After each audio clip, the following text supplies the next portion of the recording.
నమస్తే, welcome to achievers voice. లక్షల మంది విద్యార్థులు పోటీ పరీక్షల్లో భిన్నమైన నేపథ్యం, భిన్నమైన ప్రయాణాన్ని సాగిస్తూ లక్ష్యాన్ని చేరుకోవడంలో వారు అనుసరించిన పంథ మన రాష్ట్రంలోని లక్షలాది మంది విద్యార్థుల్లో స్ఫూర్తిని నింపాలని టీశాట్ నెట్వర్క్ సంకల్పించి ఈ అచీవర్స్ వాయిస్ అనే కార్యక్రమాన్ని రూపొందించడం జరిగింది. అలా ఈరోజు తాజాగా విడుదలైన తెలంగాణ పాలీసెట్ ఫలితాల్లో అద్భుతమైన ప్రతిభ కనబర్చి రాష్ట్ర స్థాయి టాప్ ర్యాంకులు సాధించిన ఇద్దరు యువ ప్రతిభావంతుల్ని, వాళ్ళ పేరెంట్స్ని మీకు పరిచయం చేయబోతున్నాం. ఇంకా టీనేజ్ దశలోనే డిసిప్లిన్, కన్సిస్టెన్సీ, ఫ్యామిలీ సపోర్ట్తో ఈ అసాధారణ ర్యాంక్ సాధించిన రుద్రోజు సజన్, తన పేరెంట్ లక్ష్మణ్, అలాగే ఎంపీసీ స్ట్రీమ్లో మొదటి ర్యాంక్ సాధించిన దురెడ్డి వన్మైరెడ్డి, అలాగే తన పేరెంట్ స్వరూప గారు ప్రస్తుతం మనతో పాటు ఉన్నారు. నమస్తే అండి, welcome to the show. So ముందుగా కంగ్రాచులేషన్స్ మీ అందరికీ కూడా. పిల్లలతో పాటు మీరు కూడా ఈ అచీవ్మెంట్ సాధించినట్టే మీ అందరికీ కూడా అభినందనలు. ఎలా అనిపిస్తోంది? ముందు మీరు చెప్పండి సజన్. చాలా ఎగ్జైటెడ్గా ఉంది, చాలా హ్యాపీగా ఫీల్ అవుతున్నాను. ఎందుకంటే అంత మంది పోటీ పడే పరీక్షల్లో ఫస్ట్ ర్యాంక్ సాధించడం చాలా ఆనందంగా ఉంది. ఓకే, ఎలా అనిపించింది? ఇంట్లో వాతావరణం అంతా కూడా అసలు ఎక్స్పెక్ట్ చేశారా ఫస్ట్ ర్యాంక్ వస్తుందని మేబీ ఎక్స్పెక్ట్ చేసి ఉండొచ్చు. ర్యాంక్ వస్తుందని టాప్ 100 లోపల వస్తుందని ఎక్స్పెక్ట్ చేశాను, కానీ ఫస్ట్ ర్యాంక్ అసలు ఎక్స్పెక్ట్ చేయలేదు. సో దాంతో ఫ్యామిలీ మెంబర్స్ చాలా హ్యాపీగా ఫీల్ అయ్యారు. మీరు చెప్పండి, మీకు ఎలా అనిపించింది? ఫస్ట్ రిజల్ట్స్ వచ్చినప్పుడు కొంచెం టెన్షన్గా ఉండే, రిజల్ట్స్ చూసిన తర్వాత ఒక సెన్స్ ఆఫ్ రిలీఫ్ వచ్చింది మ్యామ్. ఆ తర్వాత చాలా హ్యాపీగా అనిపించింది. ఎగ్జామ్ రాసేటప్పుడు కూడా కొంచెం టెన్షన్లో ఉండే, బట్ ఎగ్జామ్ కొంచెం రాసిన తర్వాత చాలా రిలీఫ్గా అనిపించింది. ఓకే, అనుకున్నారా ఎగ్జామ్ రాసేటప్పుడు నాకు మంచి ర్యాంక్ వస్తుంది అని చెప్పేసి ఎక్స్పెక్ట్ చేస్తారా? ఎంతవరకు వస్తుందని అనుకున్నారు? ఈ ర్యాంక్ వచ్చిన తర్వాత ఏంటి మీ ఫీలింగ్?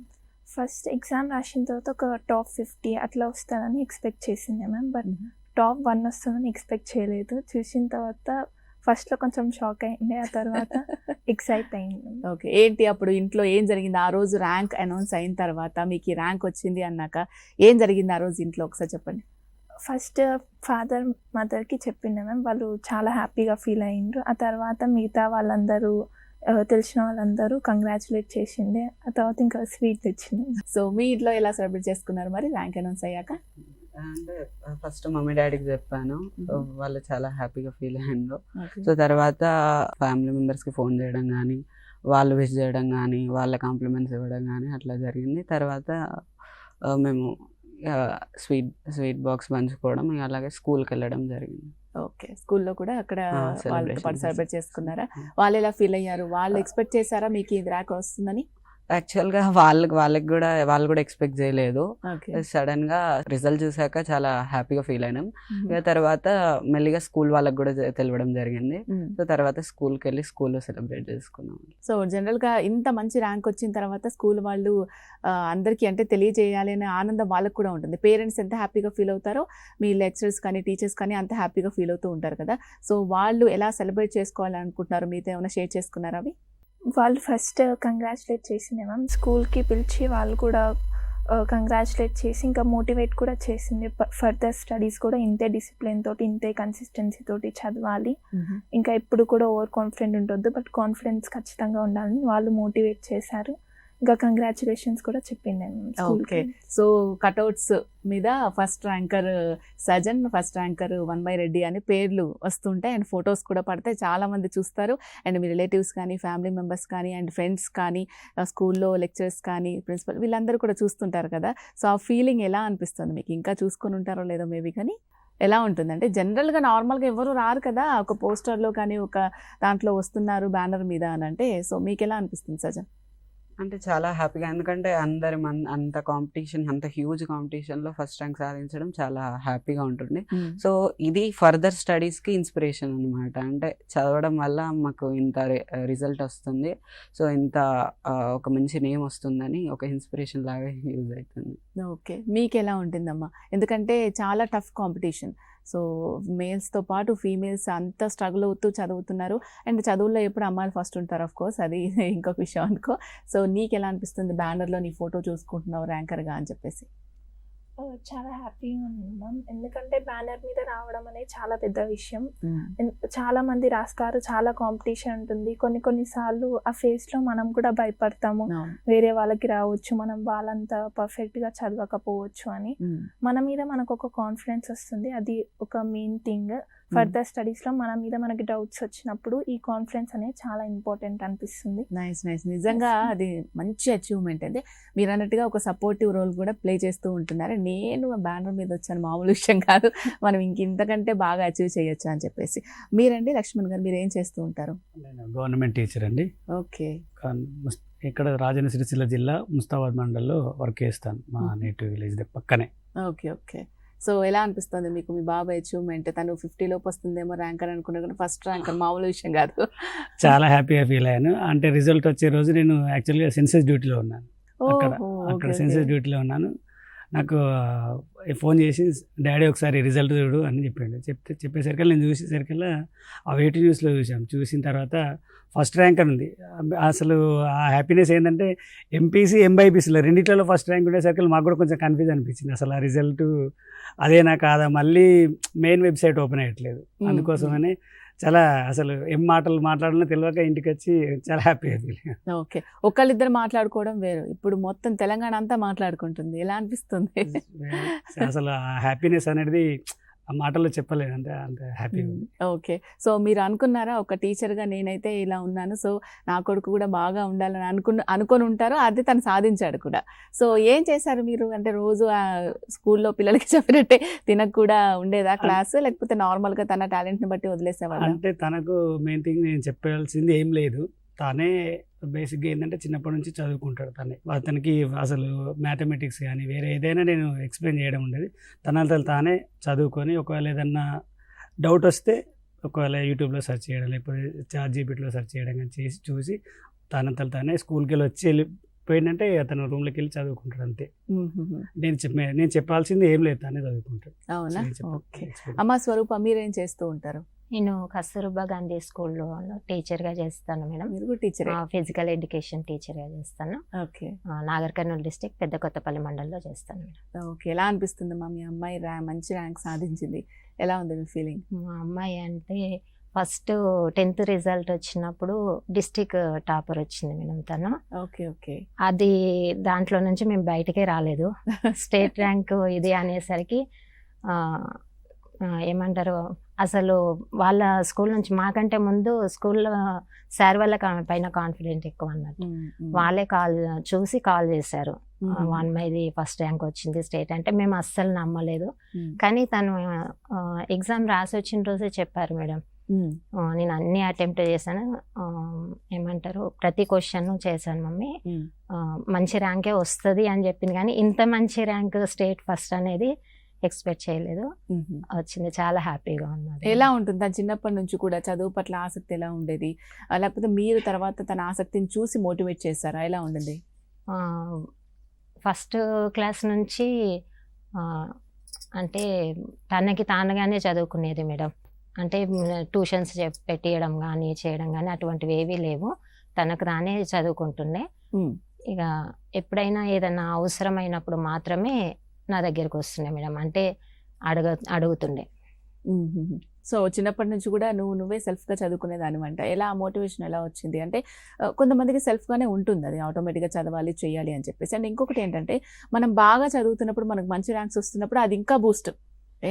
ఫస్ట్ ర్యాంక్ అంటే మామూలు విషయం కాదు, మన వాళ్ళందరూ బాగా చూసుకుంటున్నారు, అండ్ టీచర్స్ స్పెషల్ ఫోకస్ ఉంటుంది మన మీద, అందరు అప్రిషియేట్ చేయడం ఇవన్నీ కూడా. సో అదే నీకు ఇంకా బూస్ట్ ఇచ్చిందా, ఎలా ఉండేది? సో అమ్మ సపోర్ట్ ఎలా తీసుకున్నావు నువ్వు? మనకి ప్రతిసారి first ranks Rao ma'am, but mummy వచ్చినా సరే రాకపోయినా సరే ఎప్పుడు సపోర్టివ్గా ఉండేది. ఓకే. అంటే కొన్నిసార్లు రావు, అయినా సరే మన మిస్టేక్స్ నుంచి మనం నేర్చుకోవాలి. ఎప్పుడైనా సరే మిస్టేక్స్ చేయడం కామన్, బట్ మిస్టేక్స్ నుంచి నేర్చుకోవడం చాలా ఇంపార్టెంట్. అవి మళ్ళీ రిపీట్ చేయకుండా ఉండడం ఇంకా ఇంపార్టెంట్ అని మోటివేషన్ ఇచ్చేది మ్యామ్. ఇంకా ఎక్కువ ర్యాంక్స్ వచ్చినప్పుడు వేరే వాళ్ళు మనని ట్రీట్ చేయడం కానీ వాటి వల్ల కూడా మనకు కొంచెం కాన్ఫిడెన్స్ అనేది వస్తుంది. లైక్ స్టడీస్ ఎంత రెస్పెక్ట్ని ఇస్తుంది, అది చూసినప్పుడు కూడా ఇంకా ఎక్కువ ఇన్స్పైరింగ్గా అనిపిస్తుంది. ఓకే. సో సజ్జన్, నువ్వు కూడా చిన్నప్పటి నుంచి టాపర్ అయినా, లేకపోతే మధ్యలో నేను చెప్పిన తర్వాత నేను ఇప్పుడు అన్నాను కదా, మనకి మంచి మంచి ర్యాంక్స్ వస్తూ ఉంటే అందరూ అప్రిషియేట్ చేస్తూ ఉంటారు. సో అబ్బా ఇదేదో బాగుంది ఫీల్ అని చెప్పేసి మళ్ళీ చదువుతూ ఉంటాం మనం. సో అలా వచ్చావా, లేకపోతే చిన్నప్పటి నుంచే మంచి టాపర్వా? చిన్నప్పటి నుంచి అంటే నేను అంటే బాగానే చదివేవాడిని. మరి అంటే టాప్ 3లో కానీ టాప్ 5లో కంపల్సరీ ఉండడానికి ట్రై చేసేవాడిని. ఓకే. సో అట్లా చదువుతున్నప్పుడు ఒక మంచి ర్యాంక్ వచ్చినప్పుడు అది మళ్ళీ ఇంకొకసారి మంచి ర్యాంక్ తెచ్చుకోవాలి, మళ్ళీ ఫస్ట్ ర్యాంక్ తెచ్చుకోవాలి అన్న దానికి ఒక ఇన్స్పిరేషన్, మోటివేషన్ ఇవ్వడం జరుగుతుంది అట్లా. జనరల్గా నీ ఫేవరెట్ సబ్జెక్ట్ ఏంటి, ఎందుకు? నా ఫేవరెట్ సబ్జెక్ట్ వచ్చేసి బయాలజీ యాక్చువల్గా. ఓకే. సో అంటే బయాలజీలో విషయాలు తెలుసుకోవడం, మన హ్యూమన్ అనాటమీ కానీ మిగతా విషయాలు తెలుసుకోవడం, లైఫ్ గురించి తెలుసుకోవడం అనేది అది నాకు ఇంట్రెస్ట్. దానిలో కొంచెం ఇంట్రెస్ట్ ఉండేది. సో దానికి ఇంకా చాలా తెలుసుకోవాలని అనుకున్నప్పుడు మనం యూట్యూబ్లో కానీ ఇలా రకరకాలుగా సెర్చ్ చేస్తూ ఉంటాం, బుక్స్ చదువుతూ ఉంటాం, లేకపోతే లైవ్ ఎగ్జిబిషన్స్కి వెళ్ళి చూస్తూ ఉంటాం, అసలు ఎలా ఉంటుంది బాడీ, ఏం జరుగుతుంది, అసలు హ్యూమన్స్లో ఆర్గన్స్ ఎన్ని ఉంటాయి, అవి ఎలా ఉంటాయి, ఇలా రకరకాలుగా ఎగ్జైట్మెంట్ బాగుంటుంది మనం అక్కడికి వెళ్ళి చూసినప్పుడు లైవ్లో. సో అవన్నీ ట్రై చేసావా? అంటే జనరల్గా నేను బయాలజీకి సంబంధించిన బుక్స్ చదవడం కానీ వీడియోస్ చూడడం కానీ జనరల్గా చేస్తూనే ఉంటా. అంటే ఇక ఆ ఇంట్రెస్ట్ ఉన్నప్పుడు ఆటోమేటిక్గా అలా చేయాలనిపిస్తుంది అంతే. మరి బయాలజీ అంటే ఫేవరెట్, టఫ్ సబ్జెక్ట్ అంటే? టఫ్ సబ్జెక్ట్ అంటే మ్యాథ్స్. ఎందుకు ఫస్ట్ నుంచి మ్యాథ్స్ టఫ్ అయినా, అర్థం కాదా, లాజికల్గా ఉంటుందా ఏంటి? అంటే ఫస్ట్ నుంచి కొంచెం ఇంట్రెస్ట్ లేకుండే, తర్వాత ఇంట్రెస్ట్ డెవలప్ చేసుకోవడం జరిగింది. సో అట్లా ఇంట్రెస్ట్ లేకపోవడం వల్ల దాని మీద ఎక్కువ కాన్సన్ట్రేషన్ ఉండేది. సో మరి టఫ్ సబ్జెక్ట్ కదా, దానికి ఏమన్నా స్పెషల్గా నువ్వు ట్యూషన్స్ అవి పెట్టించుకున్నావా, లేదంటే గ్రూప్ స్టడీసా, లేకపోతే మీ టీచర్స్ కానీ చెప్పేవాళ్ళు ఎలాగా? అంటే సమ్మర్ హాలిడేస్లో కొన్ని రోజులు అట్లా అటెండ్ అవ్వడం జరిగింది కొన్ని క్లాసెస్కి. తర్వాత మొత్తం హార్డ్ వర్క్, అంటే మనం ప్రాక్టీస్ చేయడం వల్లనే ఇక డెవలప్ అవుతుంది. ఎంత చెప్పినా కానీ ఇక మన హార్డ్ వర్క్ మీదనే అది బేస్ అయి ఉంటుంది అంతే. మరి టఫ్ కదా, ఎంత టైం కేటాయించేవాడివి మ్యాథ్స్ కోసం? అంటే మ్యాథ్స్ కోసం అంటే మనం కంపల్సరీ మిగతా సబ్జెక్ట్స్తో పోల్చుకుంటే మాత్రం ప్రిపరేషన్ టైం పెంచాల్సిందే ఆబ్వియస్లా. మళ్ళీ ప్రాబ్లమ్ సాల్వ్ చేయడం కానీ, లాజిక్, ఆ క్రియేటివిటీని డెవలప్ చేసుకోవడం కానీ దానికోసం కొంచెం టైం ఎక్కువనే పట్టేది. సో కాబట్టి కొంచెం ఎక్కువ చదువుకునే అని మీతో దాంతో తెలుసు. రైట్ మా నీకేంటి tough subject, favourite subject? Favourite subject maths ma'am. Personally like problem solving ఎక్కువ ఇంట్రెస్టింగ్గా అనిపిస్తుంది. ఎందుకంటే ఒక్క ప్రాబ్లమ్ని ఒక్కొక్క పర్స్పెక్టివ్ నుంచి ఆలోచిస్తే ఒక్కొక్క విధంగా సాల్వ్ చేయొచ్చు. సో అది నాకు ఎక్కువ ఫన్ అనిపించేది. సో నాకు favourite subject maths. Like tough subject అంటే ఏ సబ్జెక్ట్ టఫ్ అని అనుకోను మ్యామ్, బట్ సోషల్ కొంచెం ఎక్కువ టైం స్పెండ్ చేయాల్సి వచ్చింది. ఎందుకంటే కొంచెం మెమరైజ్ చేసుకునే థింగ్స్ ఎక్కువ ఉంటాయి, డేట్స్, ఇయర్స్, ప్లేసెస్, నేమ్స్ అవి ఎక్కువ చదివేటివి ఉంటాయి కాబట్టి దాని మీద ఎక్కువ టైం స్పెండ్ చేయాల్సి వచ్చింది. ఓకే. సో మ్యాథ్స్ అనేది చాలా ఈజీగా నీకు ఫేవరెట్ కాబట్టి, లేకపోతే అది సాల్వ్ చేస్తున్నప్పుడు నీకు ఫాస్ట్గా వచ్చాడు? కొంతమందికి మ్యాథ్స్ ఎంత చేసినా రాదు, మొత్తం అన్ని స్టెప్స్ చేసిన తర్వాత లాస్ట్కి ఆన్సర్ రాదు, ఎంత చేస్తే వేస్ట్ కదా. కానీ కొంతమందికి ఈజీగా వచ్చేస్తుంది. సో అందువల్ల ఈజీ అయిపోయిందా? అసలు మ్యాథ్స్ ఫేవరెట్ సబ్జెక్ట్ అని చెప్తుంటే కొంతమందికి అబ్బా మ్యాథ్స్ ఫేవరెట్ అంటుంది అని అనుకుంటారు. సో నీకెందుకు ఫేవరెట్ సబ్జెక్ట్స్ అయింది, ఎలా ఫేవరెట్గా మార్చుకోవచ్చు అని టిప్స్ ఉంటే చెప్పు మన వాళ్ళకి. ఫస్ట్ మ్యాథ్స్ అనేది ఈజీ సబ్జెక్ట్, బట్ ఫస్ట్ మనం ఆ కాన్సెప్ట్ని అండర్స్టాండ్ చేసుకోవాలి. మ్యాథ్స్ ఎలాంటి సబ్జెక్ట్ అంటే దాన్ని మనం బట్టి కొట్టలేము. ఖచ్చితంగా మనం దాన్ని అండర్స్టాండ్ చేసుకోవాలి. క్వశ్చన్ని అండర్స్టాండ్ చేసుకొని ఏ ఫార్ములా యూజ్ చేయాలో తెలిస్తే సగం ప్రాబ్లం అక్కడనే అయిపోతుంది. కాబట్టి ఫస్ట్ ఏ ఫార్ములా యూజ్ చేయాలి, ఎక్కడ యూజ్ చేయాలి, క్యాల్కులేషన్స్ని ఇంప్రూవ్ చేసుకోవడానికి ట్రై చేయాలి. ఎందుకంటే ఒక్క క్యాల్కులేషన్ తప్పు చేసినా కూడా ప్రాబ్లం మొత్తం మళ్ళీ చేయాల్సి వస్తుంది, చాలా టైం అక్కడనే అయిపోతుంటుంది. కాబట్టి క్యాల్కులేషన్ ఇంప్రూవ్ చేసుకొని దాన్ని అండర్స్టాండ్ చేసుకొని ఇంకా ఎక్కువ ప్రాబ్లమ్స్ని ట్రై చేస్తుంటే అది ఈజీ అయిపోతుంది.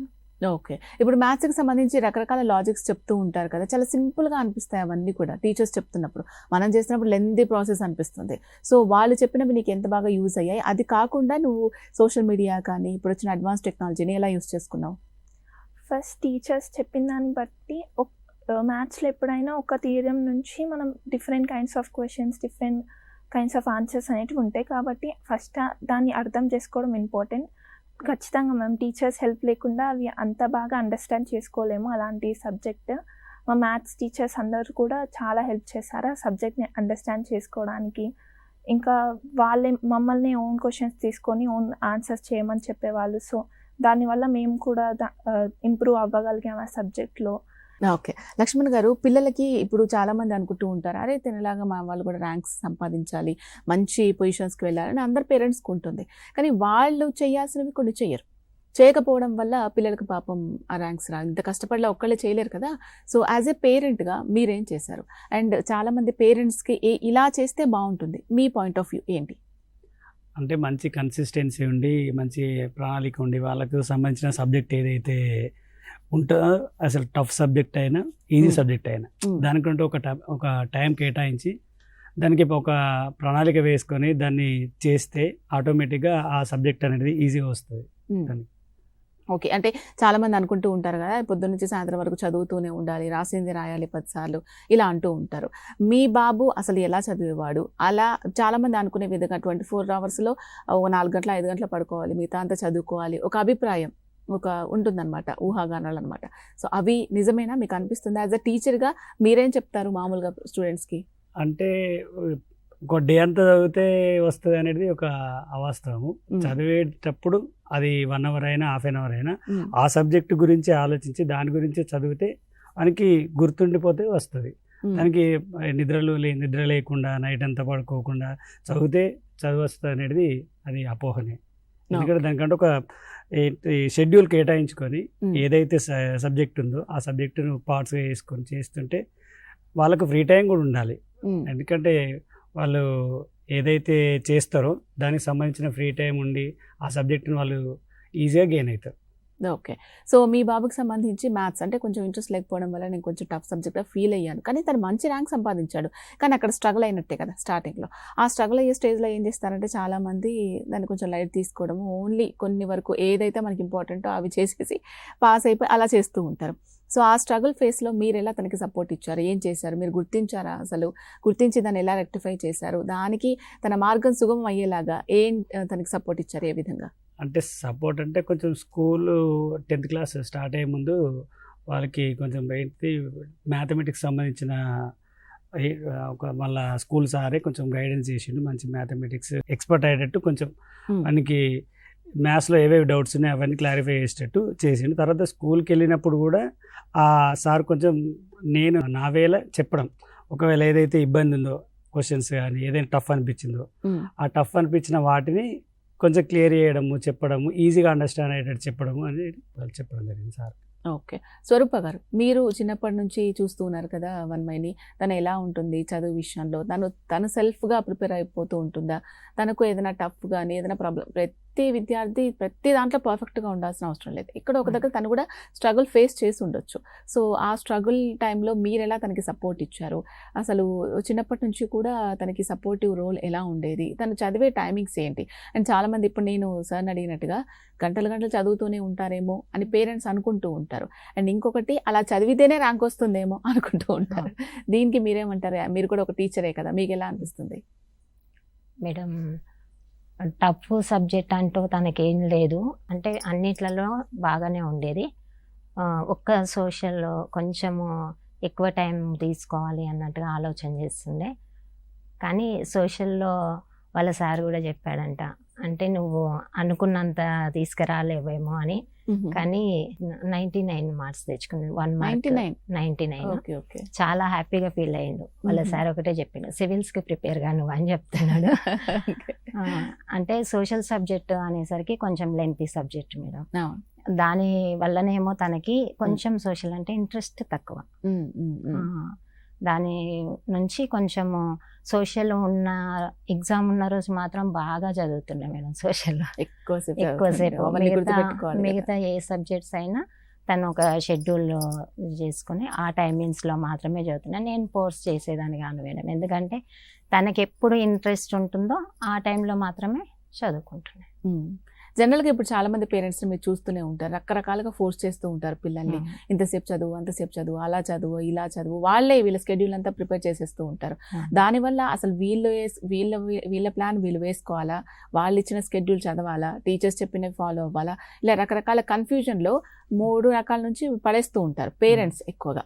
సో ఈ పేరెంట్స్, టీచర్స్, పిల్లలు కాంబినేషన్లో మాట్లాడుకోవడం, స్కెడ్యూల్ ప్లాన్ చేయడం, పిల్లల్ని ప్రిపేర్ చేయడంలో పాత్ర ఎలా ఉండాలంటారు?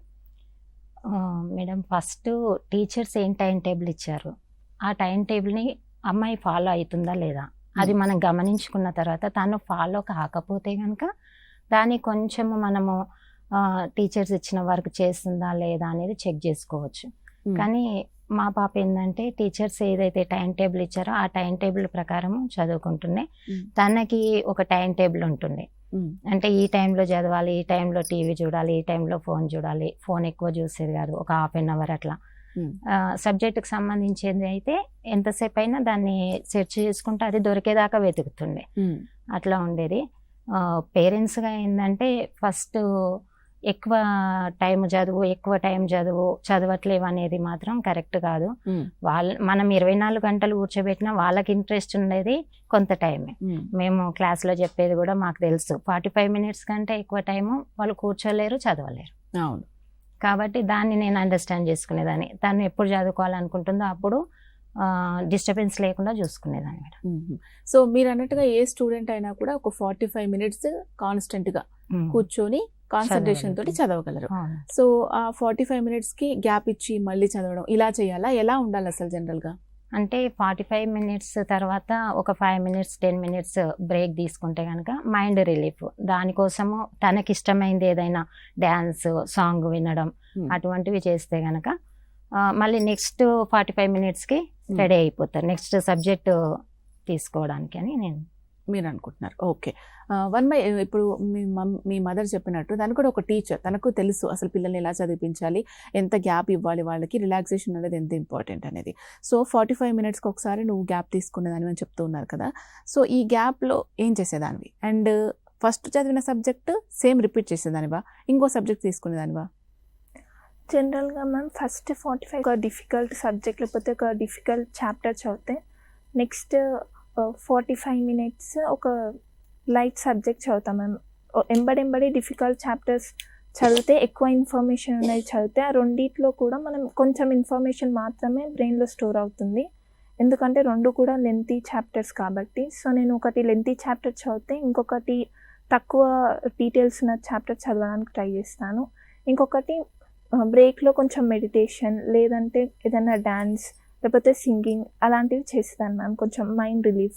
కానీ స్టడీస్ గురించి కాకుండా వేరేటివి చేసేదాన్ని. ఓకే. జనరల్గా నీ హాబీస్ ఏంటి? ఈ నార్మల్ టైమ్స్లో ఇవి చదవడం కాకుండా నీ హాబీస్ ఏంటి? ఫోన్ అయితే ఎక్కువగా యూజ్ చేసేదాన్ని కాదు అని అంటున్నారు, కానీ చాలామంది ఫోన్ డిస్ట్రాక్షన్ ఉంటుంది, ఫోన్ డైవర్షన్ ఉంటుంది. ఫోన్ ఒకసారి పట్టుకున్న తర్వాత వేరే వేరే రీల్స్ ఇప్పుడు కామన్ కదా, ఇప్పుడు బయట ఏం జరుగుతుందో కూడా తెలుసుకోవాలి మనం, అప్పుడే మనకు కొంచెం దానికి సంబంధించిన నాలెడ్జ్ కూడా ఉంటుంది. అలా కాకుండా కంప్లీట్గా బుక్స్ అంటే అసలు బయట సమాజంలో ఏం జరుగుతుందో మనకి తెలియదు. రేపు ఒకవేళ మంచి పొజిషన్లో వెళ్ళినా మనం వాళ్ళతో కలవలేము, మాట్లాడలేము, ఏం జరుగుతుందో మనకి తెలియదు. సో ఫోన్ అనేది కూడా ఎంత ఇంపార్టెంట్ అండ్ ఎంతవరకు యూజ్ చేయొచ్చు, అసలు డిస్ట్రాక్షన్ అంటే కంప్లీట్గా ఫోన్ నుంచి మనం బయటికి రావాలి అంటే ఏం చేయొచ్చు, ఇలా ఏం చేస్తుందని నువ్వైతే? ఫస్ట్లీ నా hobbies dancing and singing ma'am, mostly అవే చేస్తాను. అప్పుడప్పుడు కొన్ని నావెల్స్ లాగా చదువుతుండే మ్యామ్. ఇంకా ఫోన్ డిస్ట్రాక్షన్ గురించి వస్తే ఫోన్లో చాలా important information and useful information ఉంటాయి. ఇప్పుడు AI టెక్నాలజీ వేరేటి వచ్చినాయి కాబట్టి మనకు కావాల్సిన ఇన్ఫర్మేషన్ మనం ఏ ప్లాట్ఫామ్ నుంచి అయినా తీసుకోవచ్చు. యూట్యూబ్ కానీ గూగుల్ కానీ ఎక్కడి నుంచి అయినా మనం కలెక్ట్ చేసుకోవచ్చు. సో మనం నార్మల్గా మనకి ఒక టైం ఉంటే అక్కడ మనకి ఏం చేయడానికి లేకపోతే ఆ టైంలో మనం ఫోన్ నుంచి ఇన్ఫర్మేషన్ అన్న తీసుకోవచ్చు. జనరల్గా సోషల్ ఎఫైర్స్ గురించి కానీ స్పోర్ట్స్ గురించి కానీ ఇంకా వేరే వరల్డ్లో ఏం జరుగుతుంది ఇవన్నీ తెలుసుకోవడం వల్ల నాలెడ్జ్ పెరుగుతుంది. ఏ ఫీల్డ్ నుంచి అయినా ఏ క్వశ్చన్ అయినా ఆన్సర్ చేయగలుగుతాం. సో మెయిన్లీ ఫోన్ డిస్ట్రాక్షన్ ఆపాలంటే ఆ ఫోన్ని ఫస్ట్ దేనికి యూజ్ చేస్తున్నామో దానికి ఆపాలి మ్యామ్. ఫస్ట్ మనము నార్మల్ రీల్స్ అవి చూడడానికి వాడితే దాన్ని కొంచెం ఇన్ఫర్మేషన్ కోసం వాడుతుంది చేయాలి. ఆ తర్వాత మెల్లమెల్లగా ఫోన్ యూసేజ్ స్క్రీన్ టైం అనేది కూడా రెడ్యూస్ చేసుకుంటూ రావాలి. ఓకే. సజన్ నువ్వెలా ఉండేది, నీ ప్లానింగ్ ఎలా ఉండేది? తన ఒక్కొక్కళ్ళదే ఒక్కొక్కలాగా ఉంటుంది. తను 45 minutes కాన్సన్ట్రేషన్ ఉంటుంది, నీకు ఇంకా కొంచెం ఎక్కువ ఉండదు, తక్కువ ఉండొచ్చు. నీది ఎలా ఉండేది ప్లానింగ్?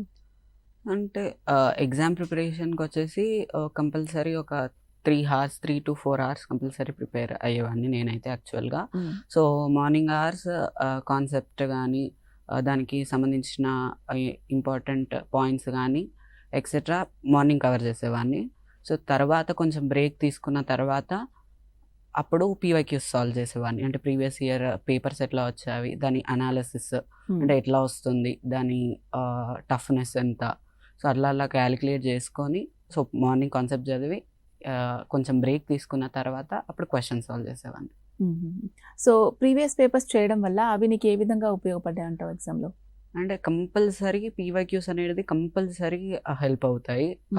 ఎలాగైనా అంటే ఏ పాయింట్ ఆఫ్ వ్యూకి వెళ్ళి తీసుకున్నా కానీ అవి చాలా యూజ్ అవుతాయి. అంటే క్వశ్చన్ పేపర్ అనేది ఎలా వస్తుంది, దాని టఫ్నెస్ అనేది ఎలా వస్తుంది, అంటే కాన్సెప్ట్ బేస్డ్ అడుగుతున్నారా, లేకపోతే డైలీ లైఫ్ సిచ్యువేషన్స్ అడుగుతున్నారా, సో ఇలా అయితే హెల్ప్ అవుతుంది. అలాగే మ్యాథ్స్లో అయితే చాలా హెల్ప్ అవుతుంది, ఎందుకంటే ఎట్లాంటి మోడల్ ఆఫ్ క్వశ్చన్స్ వస్తున్నాయి, దాన్ని ఎట్లా సాల్వ్ చేసుకోవచ్చు, ఎక్కడి నుంచి వెయిటేజ్ చాప్టర్స్ ఉంటాయి కాబట్టి ఆ చాప్టర్స్లో ఏ చాప్టర్ నుంచి ఎక్కువ వెయిటేజ్ ఉంది, సో అట్లా అనేది అవి తెలుసుకోవడానికి చాలా యూజ్ అవుతాయి. ఓకే. సో ప్రీవియస్ పేపర్స్ అనేవి రివిజన్ చేయడము, వాటి త్రూ చదవడం అనేది ఎంత ఇంపార్టెంట్ అంటారు లక్ష్మణ్ గారు? చాలా ఇంపార్టెంట్. ఎందుకంటే ఏ కంటెంట్ మీద క్వశ్చన్స్ వచ్చినాయి, ఆ క్వశ్చన్స్ ఎలా కవర్ అవుతున్నాయి, దానికి అంత ఎంత వెయిటేజ్ ఉంది అనేది వాళ్ళు చేయడం వల్ల వాళ్ళకు 100% హెల్ప్ అవుతుంది. ఓకే. సో మీరు కూడా అబ్జర్వ్ చేస్తూ ఉండేవాళ్ళ అసలు ఏ పేపర్స్లో ఎలాంటివి ఇస్తున్నారు ఎక్కువగా, ఏది ఎక్కువగా మనం ఫోకస్ చేయాలి, ఏది కొంచెం లైట్ తీసుకున్నా పర్వాలేదు, ఇలాంటివి కూడా అబ్జర్వ్ చేస్తూ ఉండేవాళ్ళ? మీ స్టూడెంట్స్ కూడా ఎలా మీరు ప్రిపేర్ చేస్తూ ఉండేవాళ్ళు? అంటే మా స్టూడెంట్స్ ప్రైమరీ స్కూల్ కాబట్టి మేము అబ్జర్వ్ చేసేవాళ్ళం, అది హై స్కూల్ కాబట్టి నేను పెద్దగా అబ్జర్వ్ చేయకపోతే, ఎందుకంటే ఆల్రెడీ స్కూల్లో ఇచ్చిన టైం టేబుల్ యూజ్ చేస్తాడు, అదే టైం టేబుల్ ఎగ్జాక్ట్గా ఫాలో అవుతాడు. వాళ్ళ టీచర్ చెప్పింది ఫాలో అయ్యిందా లేదా అనేది మేము కొంచెం ఒక 10% అబ్జర్వ్ చేసేవాళ్ళు, మిగతా 90% అంతా తనే వేసుకునేవాడు, తనే అబ్జర్వ్ చేసేవాడు. ఓకే. సో నువ్వు చేసేదానివమ్మ ప్రీవియస్ పేపర్స్, సో అవి ఏ విధంగా ఉపయోగపడ్డాయి నీకు? ఎన్ని ఇయర్స్ ప్రీవియస్ పేపర్స్ తీసుకునేదానివి? అండ్ నీతో పాటు ఆల్రెడీ రాసిన సీనియర్స్ ఉంటారు కదా, వాళ్ళతో మాట్లాడితే కూడా వాళ్ళ నుంచి కూడా కొన్ని టిప్స్ వస్తాయి మనకి, అది కూడా యూస్ చేసుకోవచ్చు మనం. అలా మాట్లాడేదానివా? Yes ma'am. సీనియర్స్ తోటి మాట్లాడినప్పుడు ఒక నర్వస్నెస్ అనేది తగ్గుతుంది, ఎందుకంటే బోర్డ్ ఎగ్జామ్స్, కాంపిటేటివ్ ఎగ్జామ్స్ అంటే వేరే స్కూల్కి వేరే కాలేజెస్కి వెళ్ళి రాయాల్సి ఉంటుంది, అక్కడ మనకు ఎవ్వరు కూడా తెలిసిన వాళ్ళు ఉండరు. సో అక్కడ నర్వస్నెస్ ఉంటుంది, ఎలా ఉంటుంది సెంటర్, ఎలా ఉంటుంది పేపర్, ఎలా ఉంటుంది కరెక్షన్, ఏ విధంగా అవుతుంది, ఇవన్నీ మనకి తెలియదు కాబట్టి చాలా నర్వస్గా ఫీల్ అవుతాం. వాళ్ళు ఆల్రెడీ వెళ్ళి రాశారు కాబట్టి వాళ్ళతోటి మాట్లాడడం వల్ల మనకి చాలా వరకు నర్వస్నెస్ అనేది తగ్గుతుంది. సో ఆ టైంలో మనం ఇంకా ఎక్కువ కాన్సన్ట్రేషన్ తోటి ఎగ్జామ్ రాయగలుగుతాం. ప్రీవియస్ ఇయర్ పేపర్స్ లైక్ 6-7 ఇయర్స్వి చేసేదాన్ని మ్యామ్. ప్రీవియస్ ఇయర్స్ పేపర్స్ చేయడం వల్ల కాన్సెప్ట్ ఉంటుంది, బట్ కాన్సెప్ట్ ఏ యాంగిల్ నుంచి క్వశ్చన్స్ ఇస్తున్నారు, అప్లికేషన్ వేలో ఎక్కడి నుంచి క్వశ్చన్స్ ఇస్తున్నారు, ఏ విధంగా చదవాలి, మన స్టడీ టైం టేబుల్ని ఆ విధంగా మనము అరేంజ్ చేసుకోగలుగుతాము. ఓకే. సెల్ఫ్ స్టడీ ఇంపార్టెన్స్ ఎంత నువ్వు అనుకుంటున్నావు? వాళ్ళు చెప్పేదాన్ని బట్టి మనం కూడా కొంచెం అనాలిసిస్ చేసుకుంటాము, నాకు ఈ సబ్జెక్ట్కి ఇంత టైం సరిపోతుంది. సపోజ్ వాళ్ళకు 1 అవర్ మ్యాథ్స్కి అనుకున్నారు అనుకో, నీకు మ్యాథ్స్ ఈజీ కాబట్టి ఒక 1/2 అవర్ 40 మినిట్స్లో కంప్లీట్ చేసేయగలుగుతాం. అంటే మన అనాలిసిస్ ఒకటి ఉంటుంది వాళ్ళు చెప్పిన దాన్ని బట్టి. సో సెల్ఫ్ స్టడీ అనేది ఎంత ఇంపార్టెంట్ అని నువ్వు అనుకుంటున్నావు? సెల్ఫ్ స్టడీ అనేది అన్నిటికన్నా చాలా ఇంపార్టెంట్ మ్యామ్. చాలామంది టైం టేబుల్స్ మనం కూడా ప్రిపేర్ చేసుకుంటాం, టీచర్స్ ఇస్తారు, బట్ ఓన్లీ మనకు తెలుసు మనకి ఎక్కడ కాన్ఫిడెన్స్ తక్కువ ఉంది, ఎక్కడ మనం మంచిగా చేయగలుగుతాం, ఎక్కడ ఇంకొకసారి రివిజన్ చేసుకోవాలి, ఏ చాప్టర్స్ ఒక్కసారి రివిజన్ చేసుకుంటేనే చాలు అని. సో దాన్ని బట్టి మనం మన టైం టేబుల్ని అరేంజ్ చేసుకోవాలి, మనం ఏ విధంగా ప్రిపేర్ కావాలి అనేది మనమే దాన్ని అరేంజ్ చేసుకొని ఉండాలి. కాబట్టి సెల్ఫ్ స్టడీ అనేది చాలా ఇంపార్టెంట్, ఎందుకంటే ఎక్కడ టైం ఎక్కువ స్పెండ్ చేయాలి అనేది చాలా ఇంపార్టెంట్ రోల్ని ప్లే చేస్తుంది, అనవసరంగా టైం వేస్ట్ చేయకుండా హెల్ప్ చేస్తుంది దానివల్ల. జనరల్గా డే రొటీన్ అనేది ఎలా ఉంటుంది? ఇప్పుడు నేను అమ్మతో అడిగాను, సో 24/7 చదువుతూనే ఉండాలా అని అంటే లేదంటే ఇట్లా ఉంటుందని చెప్పారు. సో నువ్వు నీ డే రొటీన్ ఎలా ఉంటుంది? నువ్వు చదివే టైంలో కాకుండా నార్మల్ టైంలో ఏం చేసిందానివి? అసలు డైలీ రొటీన్ ఎలా ఉంటుంది ఒకసారి చెప్పు. లైక్ జనరల్గా మార్నింగ్ లేచిన తర్వాత కొంచెం ఎక్సర్సైజ్ అండ్ మెడిటేషన్ చేసేవాడిని మ్యామ్. సో మైండ్ అనేది రిలీఫ్గా ఉంటుంది. ఆ తర్వాత ఇంకా టిఫిన్, జనరల్ ఫ్రెష్ అప్ అయ్యి స్కూల్కి వెళ్ళేసి, స్కూల్లో కూడా ఇంకా చదవడానికి టైం ఇస్తాను మ్యామ్, లెసన్స్తో పాటు డౌట్స్ క్లియర్ చేసుకోవడానికి, చదవడానికి కూడా. ఆ తర్వాత ఈవినింగ్ ఒక 5:15కి వస్తే 6 వరకు లైక్ ఫ్రెష్ అప్ అయ్యి కొంచెం స్నాక్స్ అవి తిని, ఆ తర్వాత writing works, reading works, learning works అవన్నీ కంప్లీట్ చేసుకొని మార్నింగ్ జనరల్గా ఒక 7 అవర్స్ స్లీప్ ఉండేటట్టు చూసుకుంటాను మ్యామ్. సో హెల్త్ కూడా చాలా ఇంపార్టెంట్. ఎగ్జామ్స్ టైంలో మళ్ళీ ఏమైనా సిక్నెస్ కానీ ఇల్నెస్ కానీ వస్తే ఎగ్జామ్స్ సరిగా రాయలేము. సో అలా చూసుకున్న తర్వాత ఇంకా నార్మల్గా ఎప్పుడైనా ఎక్కువ హోంవర్క్స్ ఉన్నా, ఎక్కువ లెర్నింగ్ వర్క్స్ ఉన్నా కొంచెం అడ్జస్ట్ చేసుకునేదాన్ని మ్యామ్. ఒక అవర్ ఎక్కువ స్పెండ్ చేయడానికి ట్రై చేస్తున్నాను. జనరల్గా చాలా మంది పేరెంట్స్ ఏమనుకుంటారంటే స్కూల్లో వాళ్ళు చెప్పింది కాకుండా ట్యూషన్స్ కూడా అవసరం కాబట్టి ట్యూషన్స్ పెట్టిద్దాము, హోంవర్క్స్ వాళ్ళతోనే చేయిద్దాము అని అనుకుంటూ ఉంటారు. నువ్వేమైనా అలా ట్యూషన్స్ తీసుకున్నావా? లేదు, ట్యూషన్స్ అవసరం లేదు, సెల్ఫ్ మేడ్గా పిల్లల్ని ప్రిపేర్ చేసుకుంటూ ఉంటే వాళ్ళకి అలవాటు అవుతుంది, వాళ్ళు ప్రాబ్లమ్ సాల్వ్ చేసుకోవడం కావాలి, ఇలా రకరకాలుగా ఉంటూ ఉంటాయి. నువ్వేం చెప్తావు? నువ్వు ఎలా ఉండేదాన్ని అసలు? నేను మొత్తం సెల్ఫ్ స్టడీనే చేసేదాన్ని. ట్యూషన్ ఎక్కడ తీసుకోలేదు? ఎక్కడ తీసుకోలేదు మ్యామ్. ట్యూషన్ ఎప్పుడు యూస్ అవుతుందంటే నువ్వు చాలా లెక్చర్స్ వినలేనప్పుడు అప్పుడే యూస్ అవుతుంది. జనరల్కి స్కూల్లో చెప్పిన దాన్ని మనం అండర్స్టాండ్ చేసుకోవడానికి ట్రై చేయాలి. ఇంకొకటి డౌట్స్ కూడా ఎప్పటికప్పుడే అడగాలి. దానివల్ల మనం ఎప్పటి డౌట్స్ అప్పుడే మనం క్లియర్ చేసుకోవచ్చు. స్పెషల్ నోట్స్ ఏమైనా ప్రిపేర్ చేసుకోవడం అవసరం అంటావా? అర్థం కాని చాప్టర్స్ ఏమైనా డిఫికల్ట్ కాన్సెప్ట్స్ ఉంటే అవి నోట్స్ హెల్ప్ అవుతున్నాయి మ్యామ్. ఎందుకంటే ఎగ్జామినేషన్ టైంలో మనం ఈజీగా నోట్స్ రివ్యూ చేసుకోవడం వల్ల మనం కాన్సెప్ట్స్ ఏంటివి అని తెలుసుకోవచ్చు. క్విక్ రివిజన్కి కూడా యూస్ అవుతున్నాయి. ఆ తర్వాత కొంచెం ఈజీగా ఉండే చాప్టర్స్, అంత లెంతీ లేని చాప్టర్స్కి ఏం చేసుకోకుండా ఉంటుంది మ్యామ్. రైట్. నీది ఎలా ఉంటుంది సజన్? డే రొటీన్ ఎలా ఉంటుంది? నువ్వు మార్నింగ్ లేచినప్పటి నుంచి ఏం చేసేవాడివి? స్పెషల్ నోట్ అనేది ఇంపార్టెంటా? టీచర్స్ ఇచ్చిన దాన్ని నీ సెల్ఫ్ ప్లానింగ్ ఎలా ఉండేది? యాక్చువల్గా అంటే స్కూల్ ఉన్నప్పుడు అయితే ఎర్లీ మార్నింగ్ 5 అలా లేసేవాడిని. సో అంటే వెనెవర్ ఫ్రీ టైం దొరికినప్పుడు 6, 7 అలా కొంచెం లేట్గా లేవడం పెట్టుకోవడం అని. సో మార్నింగ్ మార్నింగ్ కంపల్సరీ ఒక ½ an hour to 1 hour compulsory చదువుకోవడం. ఎందుకంటే మార్నింగ్ లేవగానే రిఫ్రెషింగ్గా ఉంటుంది కాబట్టి ఫస్ట్ చదువుకోవడం చేసేవాడిని. సో ఆ తర్వాత ఒకవేళ వీలైతే అప్పుడు కొన్ని ఎక్సర్సైజెస్ కానీ ఏమైనా అలా చేశాక సో తర్వాత రెడీ అయిపోయి స్కూల్కి వెళ్ళిపోవడమే. సో అంటే ఇక మాది 8 to 8 ఉండేది. సో అక్కడనే చాలా టైం స్పెండ్ చేయడం వల్ల సో అక్కడ 8 మళ్ళీ ఈవినింగ్ 8 అయ్యేది. సో ఇంటికి వచ్చి మళ్ళీ ఫ్రెష్ అయ్యి తినేసరికి ఒక 9 అయ్యేది. సో ఇక ఆ తర్వాత మన మూడ్ని బట్టి ఒకవేళ మనకు చదువుకోబుద్ది అయితే ఇంకొక 1 అవర్ చదువుకొని, సో లేకపోతే ఎగ్జాస్టెడ్గా ఉంటే మాత్రం ఇక అక్కడికి ఎండ్ చేసి పడుకునేవాడిని. తర్వాత ఇంకా నోట్స్ వచ్చేసి మనకు కంపల్సరీ టెక్స్ట్ బుక్ రీడింగ్ చేసేవాడిని. సో ఎందుకంటే అల్టిమేట్ రిసోర్స్ అదే కాబట్టి సో కంపల్సరీ టెక్స్ట్ బుక్ నుంచి అన్ని టాపిక్స్ కవర్ చేయడానికి మ్యాక్సిమంగా ట్రై చేసేవాడిని. సో ఇంకా వీలైనంత వరకు సెల్ఫ్ స్టడీ ప్రిఫర్ చేసేవాడిని. ఓకే. లక్ష్మణ్ గారు, మీరు ఎక్కువగా ఇన్వాల్వ్ అయ్యే వల్ల తన స్టడీస్లో మీ వైఫ్ ఎక్కువగా ఇన్వాల్వ్ అయ్యే వల్ల ఎలా ఉంటుంది? అండ్ తను చిన్నప్పటి నుంచి కూడా మంచి ర్యాంక్ సాధిస్తూ ఉండేవాడు కాబట్టి ఎక్కడో ఒక దగ్గర కొన్ని చిన్న సిల్లి మిస్టేక్స్ చేస్తూ ఉంటాం. అవి మనం అబ్జర్వ్ చేసి ఇది ఇలా కాదు, ఇలా చేస్తే ఇంకా టైం మీకు సేవ్ అవుతుంది, ఇలా మీరు మీ పిల్లలకు చెప్పినట్టు తనకు కూడా చెప్పేవాళ్ళ? ఎలా తీసుకునేవాళ్ళు జాగ్రత్తలు?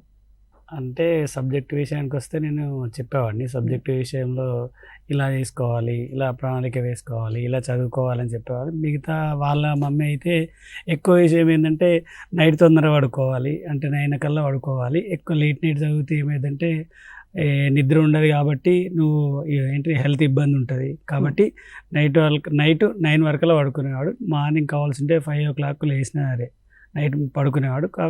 మిగతా ఎగ్జామ్స్ ప్రిపరేషన్ విషయంకి వస్తే వాడికి వచ్చిన తర్వాత ఏదైనా ఇబ్బంది జరిగితే, లేకపోతే ఏదైనా స్కూల్లో ఏదైనా డిస్టర్బెన్స్ జరిగితే వచ్చిన తర్వాత మేము పక్కన కూర్చొని పెట్టి అంటే ఫెయిల్యూర్ ఏదైనా జరిగితే అది కాదు, కొంచెం అది ఈ ఫెయిల్యూర్ ఇదే కాదు, ఇంకా దీని నుంచి నువ్వు నేర్చుకోవాలి, ఇంకా నువ్వు మంచి ఇంకా ర్యాంకు సాధించాలంటే కొంచెం దీన్ని ఇక్కడనే ఆగిపోవద్దు, మంచి చదవాలని చెప్పేసి ఇవన్నీ పక్కన కూర్చొని పెట్టి పేరెంట్స్ ఇవన్నీ చెప్పేవాళ్ళు. ఓకే. సో జనరల్గా ప్రెజర్ పెడుతూ ఉంటారు కదా, ఇంకా మంచి మార్క్స్ రావాలి, ఇంకా మంచి మార్క్ రావాలి. మొన్న అయితే ఒక్క మార్క్ పోయిందని ఒక అమ్మాయి ఇట్లా వేరే థాట్స్ తీసుకుంటూ ఉంటారు. అరే ఒక్క మార్కే కదా, ఏముంది అంత సాధించావు కదా అని ఉండట్లేదు. సో ఇలా రకరకాల మైండ్ సెట్స్తో ఉన్న పిల్లల్ని చూస్తూ ఉంటారు కదా. సో వాళ్ళతో మనం ఎలా డీల్ చేయాలంటే యాజ్ ఏ పేరెంట్స్గా ఎలా ఉండాలంటారు ఆ టైంలో వాళ్ళతోటి? అంటే ఈ విషయానికి వస్తే మా బాబు కూడా అంటే 10th క్లాస్లో మార్క్స్ ఎక్కువనే, అంటే ఎక్స్పెక్ట్ బాగానే చేశాడు. చేసిన దానికంటే 590+ వస్తే అని ఎక్స్పెక్ట్ చేశాడు. కాబట్టి 589 వచ్చినాయి. అయితే మేము చాలా ఫీల్ అయ్యాను బాబు. ఎందుకంటే అసలు నేను ఎక్స్పెక్ట్ చేసిన దానికంటే తక్కువ వచ్చినాయి డాడీ అని కొంచెం ఫీల్ అయితే మేమే తీసుకెళ్ళి పక్కన కూర్చొని ఈ మార్క్స్ అనేది మనకి ఇంపార్టెంట్ కాదు, సబ్జెక్ట్ అనేది ఇంపార్టెంట్. ఈ మార్క్స్ ఇప్పటితో ఆగిపోయేది కాదు, తర్వాత ఇంకా నేర్చుకోవాలి. తర్వాత ఈ మార్క్స్ ఇది ఆ కరెక్షన్ చేసే విధానంలో కానీ లేకపోతే చేసే విధానంలో కానీ తక్కువ రావచ్చు. నీకు టాలెంట్ ఉంటే నువ్వు చేసుకోగలిగితే ఏం కాదు. దానికని మేము పక్కన కూర్చొని తనకి చేసిన తర్వాత అప్పటికి ఒక 1.5 hour తర్వాత కొంచెం రిలాక్స్ అయ్యి ఓకే డాడీ ఏం కాదు ఇప్పుడు అని అలా చేసేస్తాను. Okay okay. స్వరూప గారు, మీరు ఎప్పుడైనా ఇట్లాంటి ప్రాబ్లమ్స్ ఫేస్ చేశారా? ఒక మార్క్ పోయిందని పిల్లలు డిప్రెస్ అవుతూ ఉంటారు, లేదు నేను బాగా రాస్తాను, నాకు ఎన్ని మార్క్స్ రావాలి, ఎన్ని రాలేదు, నాకు నేను అనుకున్నది అచీవ్ చేయలేకపోయాను, రకరకాలుగా ప్రాబ్లం ఫేస్ చేస్తూ ఉంటారు పిల్లలు. సో అలాంటిది ఎప్పుడైనా 1 తోటి మీరు ఫేస్ చేశారా? జనరల్గా అలాంటి సిచ్యువేషన్స్లో ఉన్న పిల్లలకు ఏం చెప్తూ ఉంటారు? అండ్ పేరెంట్స్ కూడా ఆ టైంలో మనం చాలా చాకచక్యంగా వ్యవహరించాలి. వాళ్ళతో మనం మాట్లాడేదాన్ని బట్టి, మనం మోటివేట్ చేసేదాన్ని బట్టి వాళ్ళు దాంట్లోంచి బయటకు వస్తారు. అప్పటిదాకా చదివినంత పక్కన పెట్టేసి ఒక్క మార్క్ కోసం చాలామంది ఫీల్ అయ్యే పిల్లల్ని ఇప్పుడు మనం చూస్తూ ఉన్నాం. సో ఎలా డీల్ చేయాలంటారు వాళ్ళతోటి? మార్క్స్ తక్కువ రావడం అనేది ఒక్కొక్కసారి ఒక్కొక్క రకంగా వాళ్ళు రాసేదాన్ని బట్టి ఉండొచ్చు మేడం. అంటే ఒకసారి బాగా చదవగలిగి ఒకసారి చదవలేకపోవడం వల్ల తక్కువ మార్క్స్ రావచ్చు. కానీ వాళ్ళల్లో కాన్ఫిడెంట్ అనేది ఇంప్రూవ్ చేయాలి మనం. ఎందుకు అంటే ఏ టైంలో సిచ్యువేషన్ని బట్టి తను ఎట్లా రాశారో అనేది కూడా వాళ్ళకి ఇంపార్టెంటే. కాబట్టి రాసిన దాన్ని బట్టి మార్క్స్ వచ్చాయి కాబట్టి నెక్స్ట్ టైము ఇంకా కొంచెం ఇంప్రూవ్ చేసుకోగలిగితే కనుక ఇంకా బాగా రాయగలుగుతాం అనేది వాళ్ళల్లో ధైర్యాన్ని నింపితే చాలు, వాళ్ళు మళ్ళీ ముందుకు వెళ్తారు అనుకో. అండ్ ఈ డిస్క్రిమినేషన్ ఎప్పటికీ ఉంటూనే ఉంటుంది. అబ్బాయిలు బాగా ఇదవుతారు, అమ్మాయిలు లేదు అని చెప్పేసి, లేకపోతే రిలేటివ్స్ దగ్గర నుంచి ఇట్లా కొంతమంది చూస్తూ ఉంటాం. కొన్నిసార్లు అందరికీ అది ఉండకపోవచ్చు. సో అట్లా తను ఎప్పుడైనా ఫేస్ చేసినప్పుడు, తనతో మీరు మాట్లాడినప్పుడు దాన్ని ఎలా డీల్ చేసేవాళ్ళు, అది కూడా ఇంపార్టెంట్ కదా. ఇప్పుడు నీకు అనిపించిందమ్మా ఎప్పుడైనా అమ్మాయి? ఏం లేదు మ్యామ్. నా ఒపీనియన్లో ఏ ఫీల్డ్లో అయినా ఉమెన్ ఇద్దరు కూడా ఈక్వల్ని, అది ఇండివిజువల్ని బట్టి ఉంటుంది. ఇండివిజువల్ హార్డ్ వర్క్, పర్సిస్టెన్స్ దాన్ని బట్టి వేరీ అవుతూ ఉంటుంది. సో ఒక ఇండివిజువల్ వాళ్ళు ఎంత కాన్ఫిడెంట్గా ఉన్నారు, ఏ విధంగా హార్డ్ వర్క్ చేశారు అనే దాన్ని బట్టి అవుట్కమ్ అనేది ఉంటుంది. అది ఎప్పుడు కూడా జెండర్ బయాస్డ్ ఉండదు. ఓకే. సో తన హెల్త్కి సంబంధించి ఎటువంటి జాగ్రత్తలు తీసుకున్నారు? ఫుడ్, స్లీప్, ప్రాపర్గా స్ట్రెస్ రిలాక్సేషన్ కోసం యోగా, ధ్యానం, మెడిటేషన్ ఇవన్నీ కూడా ఇంపార్టెంట్ చెప్తూ ఉంటారు కదా పిల్లలకి. సో దాని విషయంలో ఎటువంటి జాగ్రత్తలు తీసుకున్నారు మీరు? అంటే ఫుడ్ కొంచెము ఆయిల్ ఫుడ్ ఇవ్వకపోవడం ఎగ్జామ్ టైంలో ఒకటి, ఇంకొకటి వాటర్ బాగా తాగాలని చెప్పడము.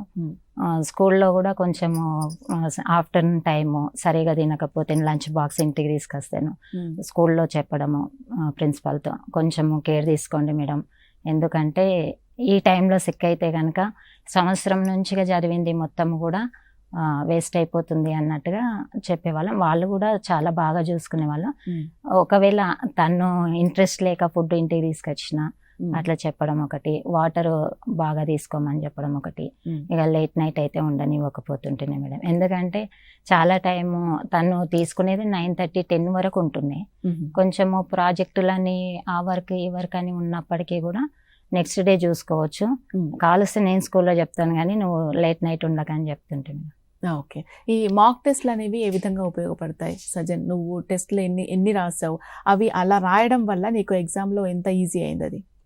అంటే మాక్ టెస్ట్ రాయడం వల్ల అంటే టెస్ట్ ప్యాటర్న్ మనకు అర్థమవుతుంది. అట్లాగే మన ఎబిలిటీ, మన క్యాపబిలిటీ అనేది మనది మనం టెస్ట్ చేసుకోవడానికి చాలా యూస్ఫుల్ అవుతుంది. అంటే ఎంత టైంలో మనం ఎలా చేస్తున్నామో అలాగే ఒకవేళ మొత్తం చేశాక అవుట్పుట్ వచ్చాక మనం ఎందులో లాగ్ అవుతున్నాము, ఏది చేసుకోవాలి, మనం దేన్ని ఇంప్రూవ్ చేసుకోవాలి అనేది చాలా ఇంప్రూవ్ చేసుకోవచ్చు మనం అందులో. సో అనేది నేను ప్రీవియస్ ఇయర్ క్వశ్చన్స్ దాదాపుగా 7 to 8 yearsవి చేశాను.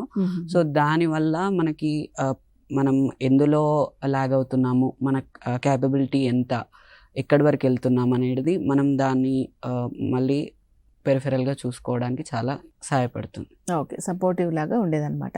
సో ఎగ్జామ్కి ఏ విధంగా అయితే మనము ఇంత టైం కేటాయిస్తామో, సో సేమ్ ప్యాటర్న్లోనే మనం మార్క్స్లో కూడా రాస్తూ ఉంటాం కదా. అలా ఎన్నిసార్లు రాస్తుంటావు నువ్వు?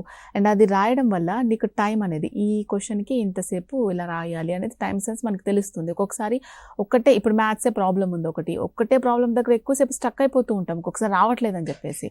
సో నువ్వైతే ఫస్ట్ ఏం చేసేవాడివి?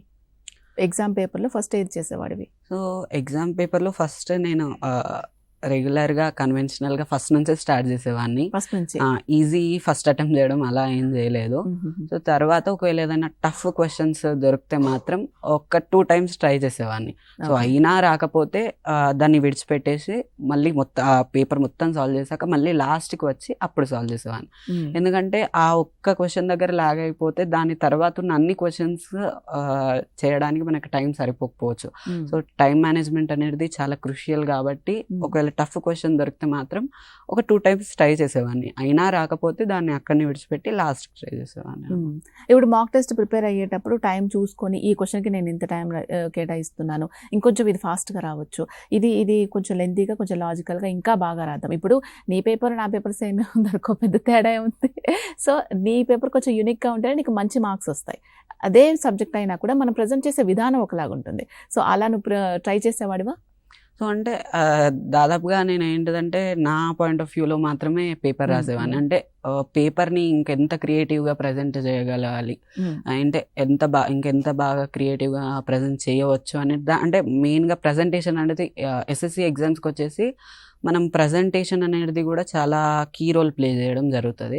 సో కాబట్టి అందరికంటే యూనిక్గా ఎలా మనం దాన్ని ప్రజెంట్ చేయొచ్చు, ఇవాల్యుయేటర్ కరెక్షన్ చేసేటప్పుడు అతనికి ఒక మంచి ఇంప్రెషన్ ఎలా కలిగేటట్టు చేయొచ్చు అనేది అంటే యూనిక్ వేలో ప్రజెంట్ చేయడానికి ట్రై చేసేవాడిని క్రియేటివ్గా. ఓకే, సో అది మార్క్ టెస్ట్లు చేయడం వల్ల నీకు అది ఇంకా ఈజీ అయిపోయింది. నువ్వెలా చేసేదాన్ని అమ్మా? మాక్ టెస్ట్ వల్ల మెయిన్ అడ్వాంటేజ్ నాకు వొకాబులరీ విషయం అయింది. గుడ్ వొకాబులరీ యూజ్ చేయడం. ఇంకొకటి ఒక క్వశ్చన్ రాసినప్పుడు దాని డిఫరెంట్ పాయింట్ ఆఫ్ వ్యూస్ నుంచి ఆలోచించి రాయాలి. మనం ఒకలాగా అనుకోవచ్చు, వేరే వాళ్ళు ఇంకొకలాగా అనుకోవచ్చు, బట్ అన్నిటినీ కన్సిడరేషన్లోకి తీసుకొని రాయడం అది ఇంప్రూవ్ చేసుకున్నాను. ఇంకొకటి టైం మేనేజ్మెంట్ బాగా హెల్ప్ అయింది మ్యామ్. కొన్నిసార్లు మనం చాలామంది కూడా అన్ని ఆన్సర్స్ తెలిసినప్పటికీ లాస్ట్కి టైం లేదు అని చెప్పేసి లాంగ్ ఆన్సర్స్ విడిచిపెట్టి రావడం అలాంటివి జరుగుతాయి. కాబట్టి నేను మోస్ట్లీ టైం మేనేజ్మెంట్ మీద ఫోకస్ చేశాను. ఓకే, సో జనరల్గా ఇలా చదువుకునే టైంలో పిల్లలకి ఎటువంటి ఫంక్షన్స్కి తీసుకెళ్ళకపోవడం, కొంతమంది పేరెంట్స్ చేసేది ఎటువంటి ఫంక్షన్స్ తీసుకెళ్ళకపోవడం, కంటిన్యూస్గా చదువు, టీవీ చూడకు, ఫోన్ చూడకు, బయటికి వెళ్ళకు, ఫ్రెండ్స్తో ఆడుకోకు, ఇలా చేస్తూ ఉంటారు. సో అది రైట్ అంటారా? ఆ టైంలో అలా చేయొచ్చా? అదే అబ్జల్యూట్లీ రాంగ్ మేడం. అట్లా తీసుకెళ్ళకపోవడం అంటే బయట విషయాలు కూడా వాళ్ళకి తెలియాలి కాబట్టి ఒకే విషయాన్ని ఫోకస్ చేసి ఊకే చదువు అంటే కూడా వాళ్ళకి ఎంతైతే వీలుంటుందో అంతే చదువుతారు. మేము కూడా మెయిన్గా చెప్పేది ఏంటంటే తల్లిదండ్రులకు కూడా వాళ్ళకి ఇంట్రెస్ట్ ఉన్నప్పుడే, వాళ్ళకి ఎంతైతే చదవాలని కోరుకున్నప్పుడే అప్పుడే చదవమనాలి. ఎట్లయినా కదా చదవాలి కాబట్టి చదవాలి, ఈరోజు ఈ క్వశ్చన్స్ అయిపోవాలి, ఈ సబ్జెక్ట్ అయిపోవాలి అనేది చదివేది అనేది అది కరెక్ట్ విధానం కాదు. అలాగే మేము ఫంక్షన్స్కి వెళ్ళేటప్పుడైనా బయటకు వెళ్ళేటప్పుడైనా కూడా మా పిల్లల్ని మేమందరం కలిసి వెళ్ళేవాళ్ళం. వాళ్ళు వచ్చిన తర్వాత నీకు పాసిబిలిటీ ఎంత ఉంటే అంత చదువుకోమనే వాళ్ళం. ఈరోజు నిన్ననైతే వెళ్ళినాము, నిన్న సబ్జెక్ట్ ఈరోజు సబ్జెక్ట్ 2 కవర్ చేయాలి, బాగా చదవాలని ఎప్పుడు ఫోర్స్ చేయలేదు. అసలు ప్రెషర్ అనేది పెట్టలేదు. ఓకే, సో మీరమ్మా జనరల్గా మొబైల్ యూసేజ్ అనేది ఎక్కువగా చేస్తూ ఉంటారు ఇవాళ రేపు. సబ్జెక్ట్ కోసం తీసుకున్నా కూడా మనము ఒక్కొక్కసారి డిబేట్ అయిపోతాం, ఏదో ఏదో బాగుంది అది ఇట్లా ఉంటూ ఉంటాం. సో మొబైల్ ఇస్తూనే వీళ్ళు ఏం చూస్తున్నారు, ఏం చూడట్లేదు, ఎంతవరకు టైం కేటాయిస్తున్నారు, ప్రొడక్టివ్ టైం ఎలా యూస్ చేసుకుంటున్నారు ఓన్లీ సబ్జెక్ట్కి సంబంధించి అనేది ఇంపార్టెంట్. అప్పుడే మనం మంచి ర్యాంక్ సాధించగలుగుతాం. And at the same time కొంచెం సొసైటీలో ఏం జరుగుతుందో తెలుసుకోవడం కూడా ఇంపార్టెంట్. ఎలా యూసేజ్ ఉండాలి మొబైల్ అంటే మీరు ఏం చెప్తారు? మొబైల్ యూజ్ చేయడం అంటే సబ్జెక్ట్ వరకు అంటే బుక్ ముందర ఉండి తను చదువుకుంటూ దాంట్లో ఉన్న డౌట్ కోసం మొబైల్ తీసుకున్నప్పుడు నేను చూసేదాన్ని కాను మేడం. ఎందుకంటే తనకి ఏదో రాదు కాబట్టి అందులో చూసుకుంటుంది, తెలుసుకోవడానికే తీసుకునింది అనుకునేదాన్ని. ఫ్రీ టైం ఉండి తీసుకున్నప్పుడు అంటే ఎంత టైం నేను ముందే టైం చెప్పించేదాన్ని మేడం, 1/2 అవర్ 1 అవర్ అట్లా టైం చెప్పిస్తాను. ఆ టైం వరకే చూస్తుండే. చూడకుండా ఎక్కువ టైం చూసినప్పుడు ఒకసారి పిలవడమో చేయడమో చేస్తే ఆ మమ్మీ వస్తున్నా అంటే మళ్ళీ ఫోన్ తీసుకొచ్చి ఇచ్చేది. కొంతవరకు ఏంటంటే మరీ పట్టించుకోకుండా వదిలిపెట్టడం కాదు, మరి ఎక్కువ పట్టించుకొని ఏం చూస్తున్నారా అని ఫోన్ సెట్ చేసేంత మన పిల్లలపైన మనకి కాన్ఫిడెంట్ ఉండాలి. వాళ్ళ మనస్తత్వం ఏంది, వాళ్ళు ఏది చూస్తారు ఏది చూడరు అనేది మనకు కూడా తెలిసే ఉంటుంది మేడం.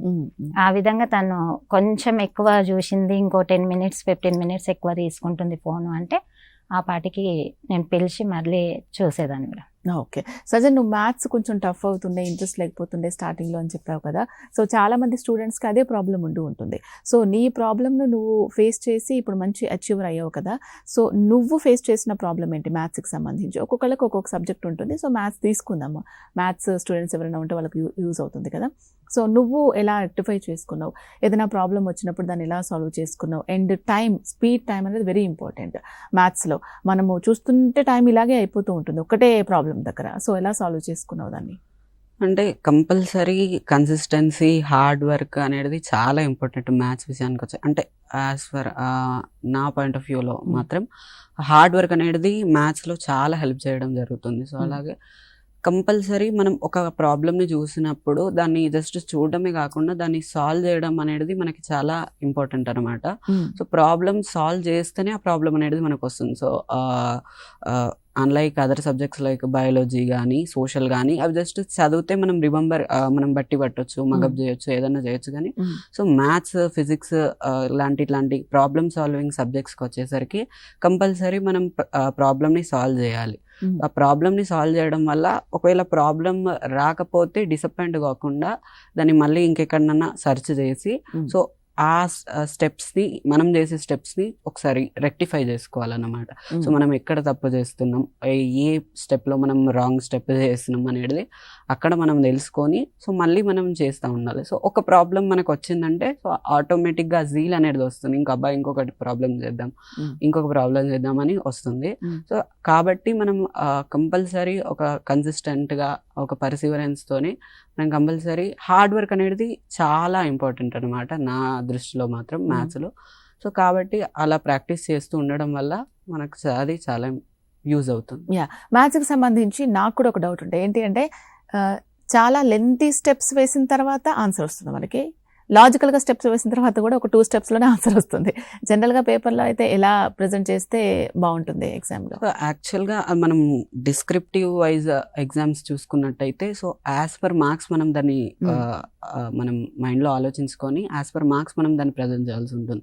సో సేమ్ క్వశ్చన్ అనేది 2 marks అడగొచ్చు, 4 marks అడగొచ్చు, 6 marks అడగొచ్చు. సో ఆ మార్క్స్ దాన్ని బట్టి మనం వాళ్ళు అవాయిడ్ చేయాలి కదా, మనం రాసిన ఆన్సర్కి వాళ్ళ మార్క్స్ అవాయిడ్ చేయాలి కాబట్టి సో దానికి అనుగుణంగా మనం ఆన్సర్ని ప్రొలాంగ్ చేసుకోవాలి. సో అదే మనకి ఇలాంటి కాంపిటేటివ్ ఎగ్జామ్స్లో మాత్రం లాజిక్ వెళ్ళడం చాలా చాలా ఇంపార్టెంట్. అదే మనకి చాలా టైం మేనేజ్మెంట్కి యూజ్ అవుతుంది. ఎందుకంటే 2 minutes-లో వచ్చే ఆన్సర్ని మనం స్టెప్ వైజ్ చేస్తూ ఉంటే మనకి టైం వేస్ట్ అవుతుంది. సో కాబట్టి ఆ 2 minutes-లో డైరెక్ట్ చూడంగానే ఆన్సర్ వచ్చే విధంగా మనకి మైండ్లో మనం చేసుకోవచ్చు, అది తెలిసిపోతుంది. సో కాబట్టి దానికి కూడా మనం ప్రాబ్లమ్స్ ఎప్పుడు సాల్వ్ చేస్తూ ఉండాలి.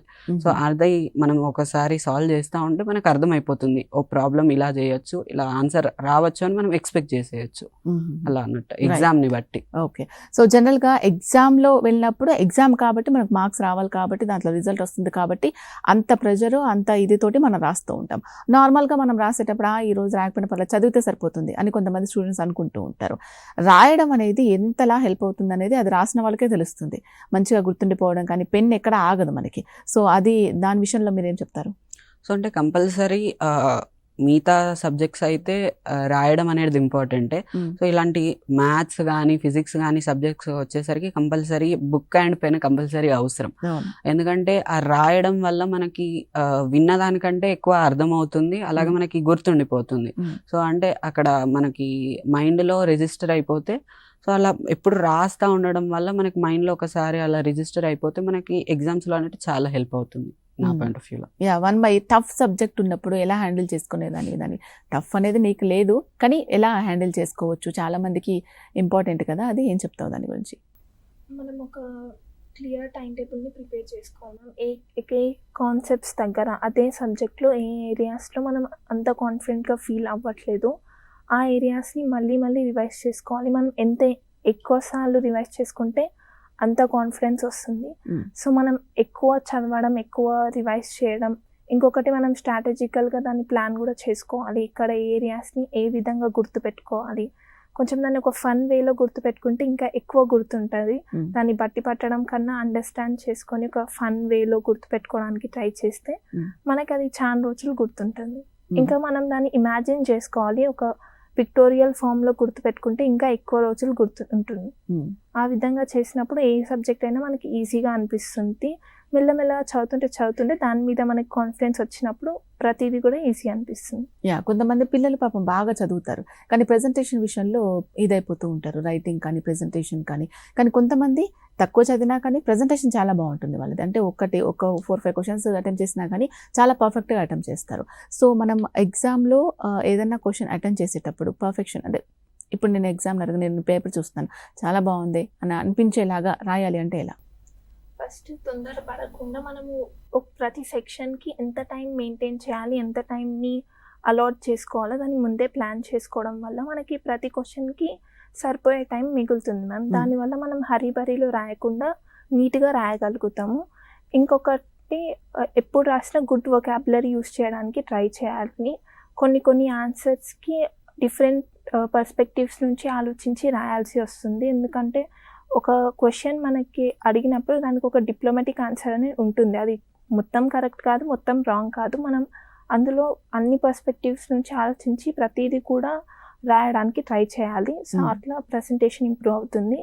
ఇంకొకటి నీట్గా ప్రజెంట్ చేసినప్పుడు మనం ఎక్కువసార్లు రాయడానికి ట్రై చేయాలి. ఫస్ట్ అటెంప్ట్లో టైం మేనేజ్మెంట్ వల్ల కొంచెం హరీబరీలో హ్యాండ్ రైటింగ్ నీట్గా రాదు. బట్ ఎక్కువసార్లు రాయడం వల్ల మనం ఒక డే మనకి ఖచ్చితంగా నీట్గా వస్తుంది. ఎంత తక్కువ టైం ఉన్నా కూడా ప్రతి క్వశ్చన్ పర్ఫెక్ట్గా అటెంప్ట్ చేసి రాయగలుగుతాం. ఓకే. ఈ స్పీడ్ అనేది ఎలా పెంచుకున్నావు నువ్వు టైంలో? ఇప్పుడు ఎగ్జామ్ హాల్లో ఎంత టైం ఉంటుందో మనకి, నార్మల్ టైంలో మనం అంతే స్పీడ్లో రాయకపోవచ్చు, కానీ అలా రాస్తేనే ఎగ్జామ్ హాల్లో మనం అదే స్పీడ్ మెయింటైన్ చేయగలుగుతాం. స్పీడ్ని ఎలా ఇంప్రూవ్ చేసుకున్నావు? నేను ఎప్పుడు ఎగ్జామ్ రాసుకున్నా ఫస్ట్ సెక్షన్ 3 నుంచి స్టార్ట్ చేసేదాన్ని మ్యామ్. ఎందుకంటే లాంగ్ క్వశ్చన్స్ ఫస్ట్ అన్ని అటెంప్ట్ చేసిన తర్వాత షార్ట్ క్వశ్చన్స్కి అంత ప్రెషర్ ఉండదు కాబట్టి వాటిని ఒక 10-15 మినిట్స్లో అయినా ఉన్నప్పటికి కూడా మనం ఇంకా పర్ఫెక్ట్గా రాయొచ్చు అవి. బట్ మనం షార్ట్ క్వశ్చన్స్ దగ్గరనే ఎక్కువ టైం స్పెండ్ చేసి లాస్ట్కి లాంగ్ క్వశ్చన్స్కి టైం లేకపోతే అక్కడ ప్రెషర్ వల్ల మనకి వచ్చినప్పటికీ మనం రాయగలిగినప్పటికి కూడా మనం రాయలేకపోతుంటాం. సో నేను అలా చేసేదాన్ని. ఇంకొకటి కొన్ని ఎగ్జామ్స్లో రాయలేకపోయినప్పటికీ నెక్స్ట్ టైం ఇంకా మంచిగా రాయడానికి ట్రై చేసేదాన్ని. ఎగ్జామ్ స్టార్ట్ అయిన మూమెంట్ నుంచి ఎక్కడ కూడా లైట్ తీసుకునేదాన్ని కాదు మ్యామ్. నేను ప్రతిదీ కూడా లాస్ట్ 15 మినిట్స్ ఎంత టెన్షన్తో రాస్తామో ఫస్ట్ నుంచి అలానే రాయడానికి ట్రై చేస్తుంటాను. దానివల్ల టైం మేనేజ్మెంట్ అనేది ఇంప్రూవ్ అయింది. ఇంతకుముందు మీ పేరెంట్స్ చెప్పినట్టు ఇయర్ మొత్తం చదివిందంతా ఎగ్జామ్ హాల్కి వచ్చిన తర్వాత కొంతమంది ఫియర్తోనో టెన్షన్తోనో అసలు రాయగలుగుతామా లేదా అనే స్ట్రెస్తోనో సరిగా ప్రజెంట్ చేయలేకపోతుంటారు సజన్. సో అలాంటి టైంలో బిఫోర్ డే, అంటే రేపు ఎగ్జామ్ అనుకోండి, మీరు ఎలా మిమ్మల్ని మీరు ప్రిపేర్ చేసుకునేవాళ్ళు? కూల్గా కామ్గా ఉండడం వెరీ ఇంపార్టెంట్. సో ఎలా?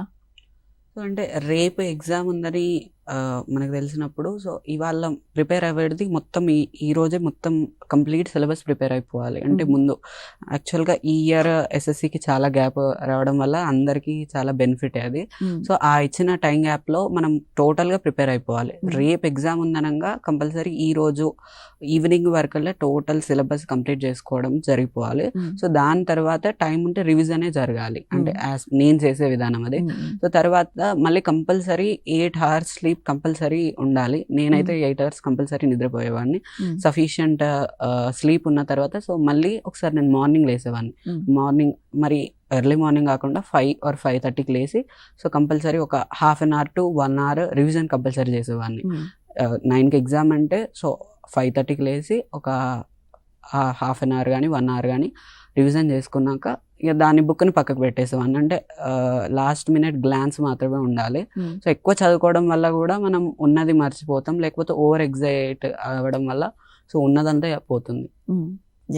ఒక 17 ఏళ్ల వయసులోనే తెలంగాణ టాపర్ అవ్వడం లైఫ్ మొత్తం మార్చేసిందా ఇది? ఎలా ఫీల్ అవుతున్నారు? చాలా హ్యాపీగా ఫీల్ అవుతున్నాను. మార్చేసిందంటే ఈ టాప్ 1 ర్యాంక్ అనేది మనకు ఒక బూస్ట్ లాగా ఉపయోగపడాలి. ఇంకా ముందు ముందు మంచి ర్యాంక్స్ సాధించాలి. అంటే మాకు హ్యాపీగానే ఉంది, చాలా హ్యాపీగా మేము ఫీల్ అవుతున్నాం. కాకపోతే మా వాడికి కూడా చెప్పేది ఏంటంటే ఈ ర్యాంక్తో కాకుండా ముందు ముందు ఇంకా చాలా అచీవ్ చేయాలి అనేది మా యొక్క కోరిక. ఇప్పుడు 10 ర్యాంకో 15 ర్యాంకో 50 ర్యాంక్ వస్తే ఫస్ట్ ర్యాంక్ కొట్టరా అని చెప్పొచ్చు. ఫస్ట్ ర్యాంక్ కొట్టిన పిల్లల మీద ఇంకా మనం స్ట్రెస్ అంటే ఎక్కువైపోతుంది అనమాట. నెక్స్ట్ దానికి ఫస్ట్ తర్వాత ఇంకేం ఉండదు కదా, ఫస్టే కదా. సో ఆ బాధ్యత ఉంటూనే మళ్ళీ డిప్రెషన్కి ఇప్పుడు సపోజ్ నెక్స్ట్ ఏదైనా రాసినా చేసినా కానీ కొంచెం తక్కువ వచ్చినా ఫీల్ అవ్వద్దు. సో దాన్ని ఎలా మీరు హ్యాండిల్ చేస్తారు యాజ్ ఎ పేరెంట్గా? మేము ఎగ్జామ్కు వెళ్ళేటప్పుడు మా బాబుకు మేము చెప్పేది ఒకటే, అంటే ఫస్ట్ ర్యాంక్ రావాలనే దానికోసం కాకుండా నువ్వు ఎగ్జామ్ ఎంత మంచిగా ప్రజెంట్ చేస్తావు దానికోసమే నువ్వు వెళ్ళాలి. కాబట్టి నాకు ఫస్ట్ ర్యాంక్ రావాలని దానికోసం కాదు, నువ్వు చదువుకున్న సబ్జెక్టు అక్కడ ఎంత మంచిగా ప్రజెంట్ చేస్తావు, నీకు ర్యాంక్తో సంబంధం లేకుండా సబ్జెక్ట్ ప్రజెంట్ చేయడమే కావాలి మనకు అనేది మేము ఎక్కువ చెప్పేవాళ్ళం వాళ్ళకి. ఓకే. మీరు ఎలా జాగ్రత్తలు తీసుకునేవాళ్ళు? ఇప్పుడు ఎగ్జామ్కి సంబంధించి చాలామంది రకరకాల టెన్షన్ పడుతూ ఉంటారు, రేపు ఎగ్జామ్ అనక ఇంకా తిరిగేస్తూ ఉంటారు పేపర్స్. సో మీరు తనకి ఏం చెప్పేవాళ్ళు ఆ టైంలో? తను అంటే ఎగ్జామ్ టైంలో ఎక్కువగా చదివేది ఏం కాదు మేడం, ముందుగానే దానికి బాగా ప్రిపేర్ అవుతుండే కాబట్టి ఏదైతే టాపిక్ కొంచెం ఇబ్బంది అని అనుకుంటుందో ఆ టాపిక్ వరకు మాత్రమే 1/2 అవర్ 1 అవర్ చూసుకునేది. ఇక మిగతాది అంతా ఓకే కాబట్టి మళ్ళీ దాని దగ్గరికి వెళ్ళేది కాదు. ఇంపార్టెంట్ అనుకున్నది మాత్రమే చూసుకొని వెళ్ళిపోతున్నాయి. అది కూడా ఎర్లీ మార్నింగ్ లేసిన వెంబడే చూసుకొని మళ్ళీ ఫ్రీగా ఫ్రెష్ అప్ కావడం చేయడం అటువంటివి చేస్తుండే. ఓకే. వన్మై, నువ్వు ఇప్పుడు ప్రిపేర్ అవుతూ ఉన్నప్పుడు రకరకాల డౌట్స్ వస్తూ ఉంటాయి, అండ్ ఎగ్జామ్లో ఉన్నప్పుడు మధ్య మధ్యలో 2-3 డేస్ గ్యాప్స్ వస్తూ ఉంటాయి. ఇప్పుడు మీకు తను అన్నట్టుగా మంచిగానే గ్యాప్ వచ్చింది, సో ఆ గ్యాప్లో ఫిల్ చేద్దాంలే అని కొంతమంది అనుకుంటూ ఉంటారు. అలా కాకుండా సబ్జెక్ట్ అంతా ముందే ప్రిపేర్ అయిపోయి అంతా ముందే నేర్చేసుకొని ఎగ్జామ్లో మీకు వచ్చిన గ్యాప్ని ఎలా యూటిలైజ్ చేసుకోవాలి. అంత సబ్జెక్ట్ అంతా మనం రివిజన్ చేయలేం, అలా అని అసలు చదవకుండా ఉండలేం. సో మెయిన్ టాపిక్స్ అన్నా చూసుకోవాలి, లేదంటే మనకు అసలు రాందే చూసుకోవాలి. ఏదో ఒక టెక్నిక్ అయితే ఉంటుంది కదా, నువ్వు ఎలా యూస్ చేసుకున్నావు, ఎలా యూస్ చేసుకుంటే పిల్లలకి అది ఉపయోగపడుతుంది అంటావు? ఫస్ట్ ప్రీవియస్ ఇయర్ పేపర్స్ ఒక్కసారి రివైజ్ చేసుకోవాలి, ఇంకా ఇంపార్టెంట్ క్వశ్చన్స్ కాడికి చూసుకోవాలి మ్యామ్. ఇంకేమన్నా వేరే డౌట్స్ లైక్ వేరే యాంగిల్స్ నుంచి చూసినప్పుడు కొన్ని క్రియేటివ్ డౌట్స్ అనేటివి వస్తుంటాయి, అవి వాటికి ఆన్సర్స్ ఫైండ్ చేసుకోవడానికి చూడాలి. ఇంకా ఏమన్నా ఎక్కడన్నా ఇంకా కాన్ఫిడెన్స్ లేదు అంటే ఆ టాపిక్స్ని ఎక్కువసార్లు రివైజ్ చేయడానికి ట్రై చేయాలి. But most of the times ప్రతి సిలబస్ని మొత్తం ముందే కంప్లీట్ చేసుకోవడానికి ట్రై చేయాలి. లేదంటే ఆ టైంలో మనం చాలా నర్వస్గా ఫీల్ అవుతుంటాం, ఇంకా ఎక్కువ ఎమోషన్స్ ఉంటాయి, ఓవర్వెల్మ్ అయిపోతాం, దానివల్ల మనం కాన్సన్ట్రేట్ కూడా చేయలేము. చదివింది కూడా మనం ఎగ్జామ్ హాల్ దగ్గరికి వెళ్ళిన తర్వాత మర్చిపోతాం. ఆ 300 days మనం ఎంత వర్క్ చేసినా 3 hours మనం సరిగా రాయకపోతే రిజల్ట్ రాదు. సో మనం కామ్గా ఉంచుకోవాలి, వచ్చిన వాటిని రివైజ్ చేసుకోవాలి, ఏమన్నా ఎక్స్ట్రా ఉంటే వాటిని చూసుకోవాలి. ఓకే. ఈ బర్న్అవుట్ ఫీలింగ్ అనేది వస్తూ ఉంటుంది కదా సజ్జన, ఆ టైంలో ఏం చేసేవాడు? నీకు వచ్చిందా ఎప్పుడైనా అలాగా? మధ్యలో ఫియర్ అనేది ఉండేది. సో అంటే ఒకవేళ రాకపోతే ఎలాగా, ఇంత కష్టపడుతున్నాం కదా, సో ఎక్స్పెక్ట్ చేసిన రిజల్ట్ రాకపోతే ఎలాగా. సో అంటే అప్పుడప్పుడు సమ్ టైమ్స్ ఇంత చదువుతున్నాం అబ్బా ఇంత బర్డేనా అని చాలాసార్లు అనిపించేది. సో అప్పుడు పేరెంట్స్ హెల్ప్ తీసుకోవడం కానీ, పేరెంట్స్ దగ్గర కొంచెం టైం స్పెండ్ చేయడం కానీ, సో లేకపోతే కొంచెం రిక్రియేషన్కి టైం స్పెండ్ చేయడం కానీ, అలాగే లేకపోతే మళ్ళీ మోటివేట్గా చేసుకోవడం కానీ మనం సో అంటే ఇదంతా మన కోసమే, సో రేపు రిజల్ట్ ఒకవేళ బాగా వస్తే మన ఫ్యూచర్కి చాలా యూస్ అవుతుంది అనే ఆ ఫీలింగ్తోని. సో పేరెంట్స్తోని డిప్రెస్డ్ టైంలో పేరెంట్స్తోని మాట్లాడడం వల్ల చాలా బెనిఫిట్ అయ్యింది నాకైతే. సో వాళ్ళ నుంచి మోటివేషన్ కానీ, సో వాళ్ళతో టైం స్పెండ్ చేయడం వల్ల నాకు చాలా బెనిఫిట్ అయింది. ఓకే. సో వన్మై, పాలిటెక్నిక్ తర్వాత ఇంజనీరింగ్ టార్గెట్ చేస్తున్నావా? ఏం చేయాలనుకుంటున్నావు? మోస్ట్లీ ఇంజనీరింగ్ అనుకుంటున్నాం మ్యామ్. అప్పటి వరకు మన చేంజ్ అయితే అవ్వచ్చు, but present at the moment నేనైతే పాలిటెక్నిక్ డిప్లొమా నుంచి బీటెక్ లైక్ దానికే ట్రై చేయాలి అని అనుకుంటున్నాను. ఓకే. సో టీసాట్ చూసేదానివా నువ్వు ప్రిపేర్ అయ్యే టైంలో? మా దాంట్లో కూడా చాలా క్లాసెస్ చెప్తూ ఉంటారు, సబ్జెక్ట్స్ చెప్తూ ఉంటారు, మంచి గెస్ట్ లెక్చర్స్ అందరు వచ్చి కూడా. సో టీసాట్ అనేది ఏంటి అనేది మీకు చూసే ఉంటారు. సో మంచి సబ్జెక్ట్స్ ఓరియంటెడ్గా ప్రజెంట్ చేస్తూ ఉంటారు కాబట్టి వాళ్ళ ఇచ్చే సలహాలు కూడా ఉపయోగపడుతూ ఉంటాయి. చాలామంది మీలాంటి స్టూడెంట్స్ అందరూ కూడా ఇన్స్పిరేషన్గా తీసుకుంటూ ఉంటారు. సో నీకు ఏ విధంగా ఉపయోగపడింది టీసాట్ అనేది? లైక్ టీసాట్ చూడడం వల్ల ఏదైనా కాన్సెప్ట్ అర్థం కాని కాన్సెప్ట్, ఏమన్నా అండర్ కాన్ఫిడెంట్గా ఫీల్ అవుతున్న కాన్సెప్ట్స్ చాలా బాగా అండర్స్టాండ్ అయ్యాను మ్యామ్. ఇంకా ఎగ్జామ్ పాయింట్ ఆఫ్ వ్యూలో కూడా అవి మంచిగా అండర్స్టాండ్ అవ్వడం వల్ల ఎగ్జామ్లో ఇంకా బాగా ప్రజెంట్ చేయగలిగాను. అలాగే టీసాట్లో లోపల కూడా ఒక్కొక్క టీచింగ్ మెథడ్ ఒక్కొక్కలాగా ఉంటుంది. సో నేను different kind of teaching methods చూడడం వల్ల నాకు డిఫరెంట్ కైండ్స్ ఆఫ్ ఆన్సర్స్ రాసే క్యాపబిలిటీ అనేది ఇంప్రూవ్ అయ్యింది. ఓకే. యా సజన్, మీరు చూసారా టీసాట్ మీకు ఏ విధంగా ఉపయోగపడింది? అంటే నేను రెగ్యులర్గా టీసాట్ చూసేవాడిని. సో టీసాట్లో వచ్చే లెక్చర్స్ కానీ, సో పాలిటెక్నిక్కి సపరేట్గా టీసాట్లో క్లాసెస్ కూడా జరిగాయి.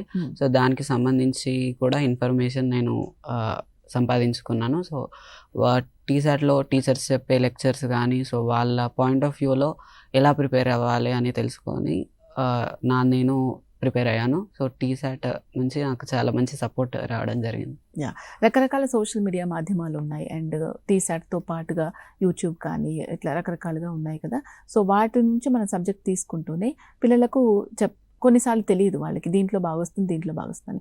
సో మీకు ఏ విధంగా ఉపయోగపడింది టీసాట్? దీంట్లో వాళ్ళు చెప్తున్న మీలాంటి లెక్చరర్స్ చెప్తున్న సబ్జెక్ట్స్ పిల్లలకి ఏ విధంగా ఉపయోగపడుతుందని మీరు అనుకుంటున్నారు? అంటే కామన్గా టీసాట్ మేము గవర్నమెంట్ టీచర్ కాబట్టి ప్రోగ్రామ్స్ అనేవి జరుగుతుంటాయి, చూస్తూ ఉంటాం. మా బాబుకి కూడా ఏం చెప్పేవాడినంటే అందులో ఎడ్యుకేషన్కి సంబంధించినవి చాలా ప్రోగ్రామ్స్ వస్తుంటాయి. అంటే ఇప్పుడు లైక్ ఏ కాంపిటేటివ్ ఎగ్జామ్ జరిగినా వాటి సబ్జెక్ట్ చెప్పడము, వాటి ఎక్స్ప్లెనేషన్ చేయడము, ఇవన్నీ చేయడం ఉంటుంది కాబట్టి వాటిని చూస్తే వాడికి చాలా ఉపయోగపడుతుందని చెప్పేసాను.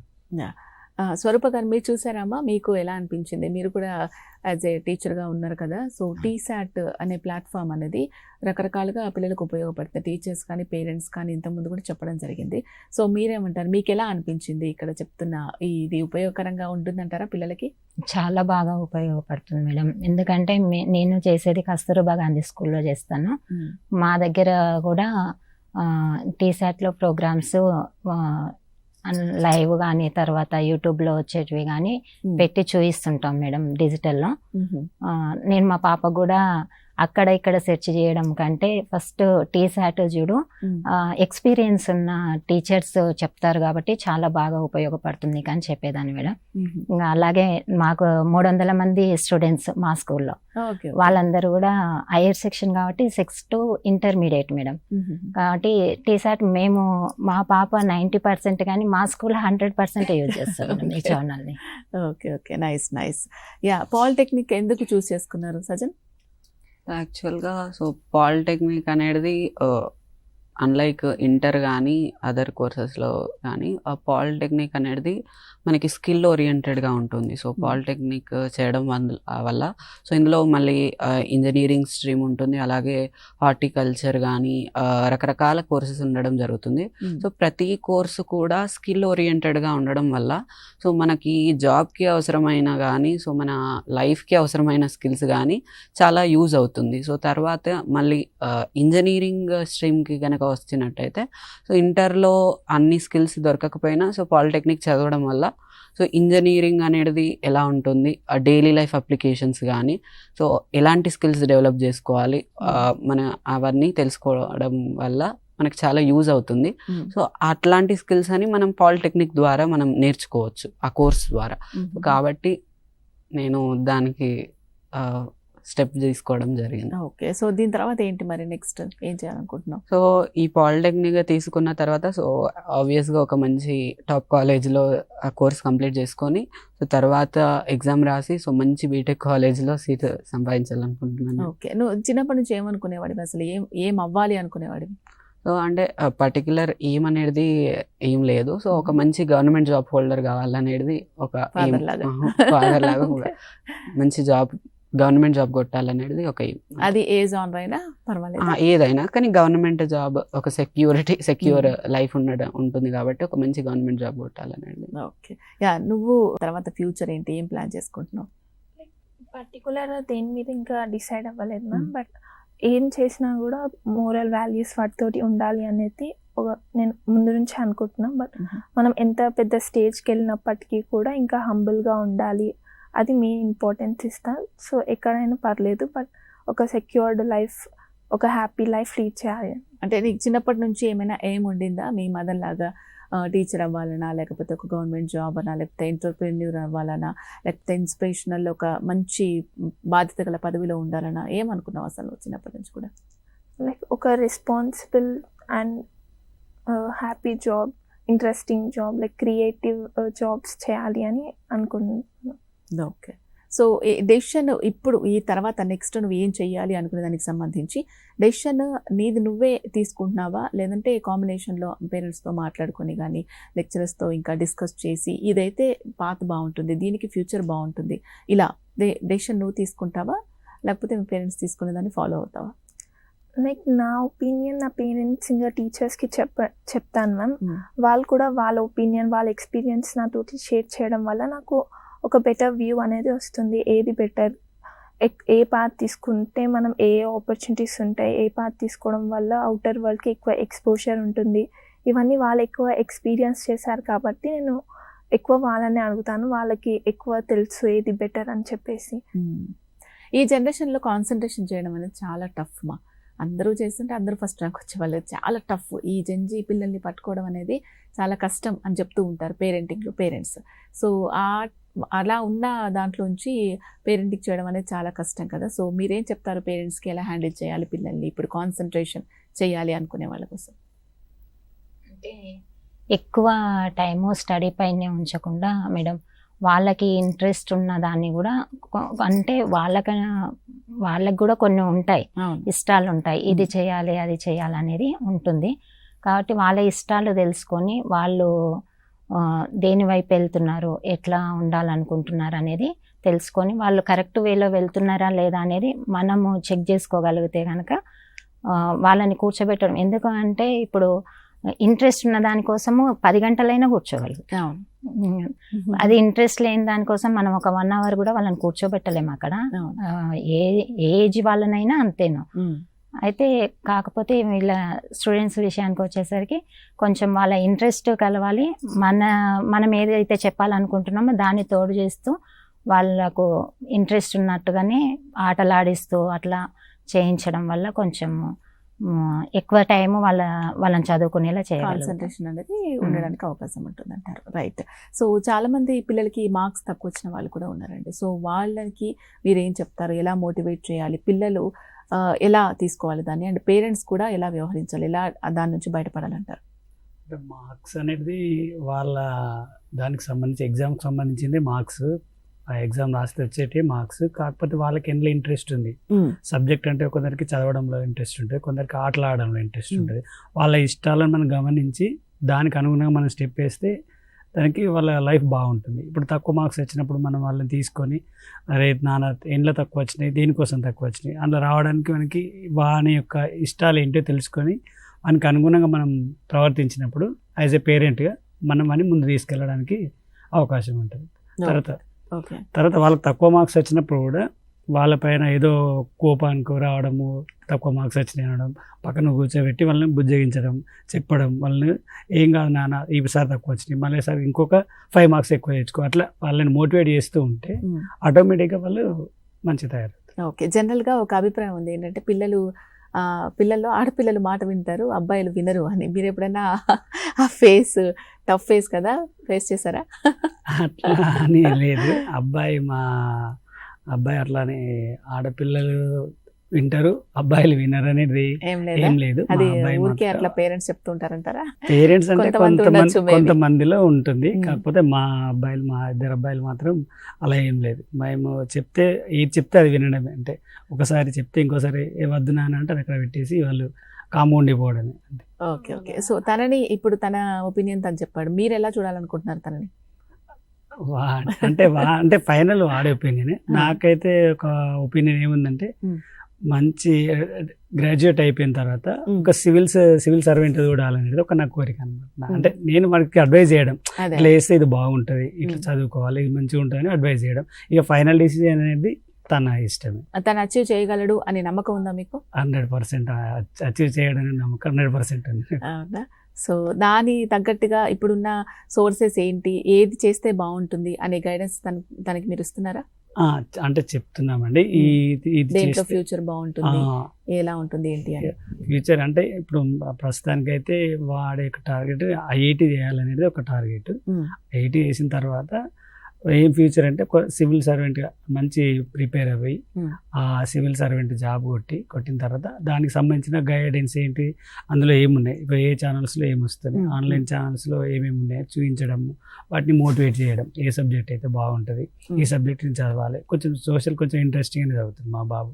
Mhm. మళ్ళీ ఇంకొక మెయిన్ థింగ్ ఏంటంటే every day night 9 o'clock ETV news చూస్తారు కంపల్సరీ. Oh, న్యూస్ హెడ్లైన్ చూసిన తర్వాతనే వాడుకుంటారు. అంటే మనకు ఒక హ్యాబీ, అదే, అప్పుడు చిన్నప్పటి నుంచి అట్లా అలవాటు చేసినాం. okay. మేము ఎక్కడన్నా ఉన్నాయి మళ్ళీ వస్తారు, వచ్చి డాడీ ఒక 2 minutes అయితే న్యూస్ వస్తాయి, Hmm. నువ్వు ఏ ఛానల్లో మార్చి ఈటీవీ అంటే నేను చూడడం వల్ల మనకి అలవాటు పడ్డాడు. ఓకే, సో అట్లా ఏం చాలా జరుగుతుంది బయట అనేది కూడా న్యూస్ ద్వారా తెలుసుకుంటారు సోషల్ అన్నమాట. అవేర్నెస్లో ఏం జరుగుతుంది, ఎలా బాగుంది అనేది ఉంది.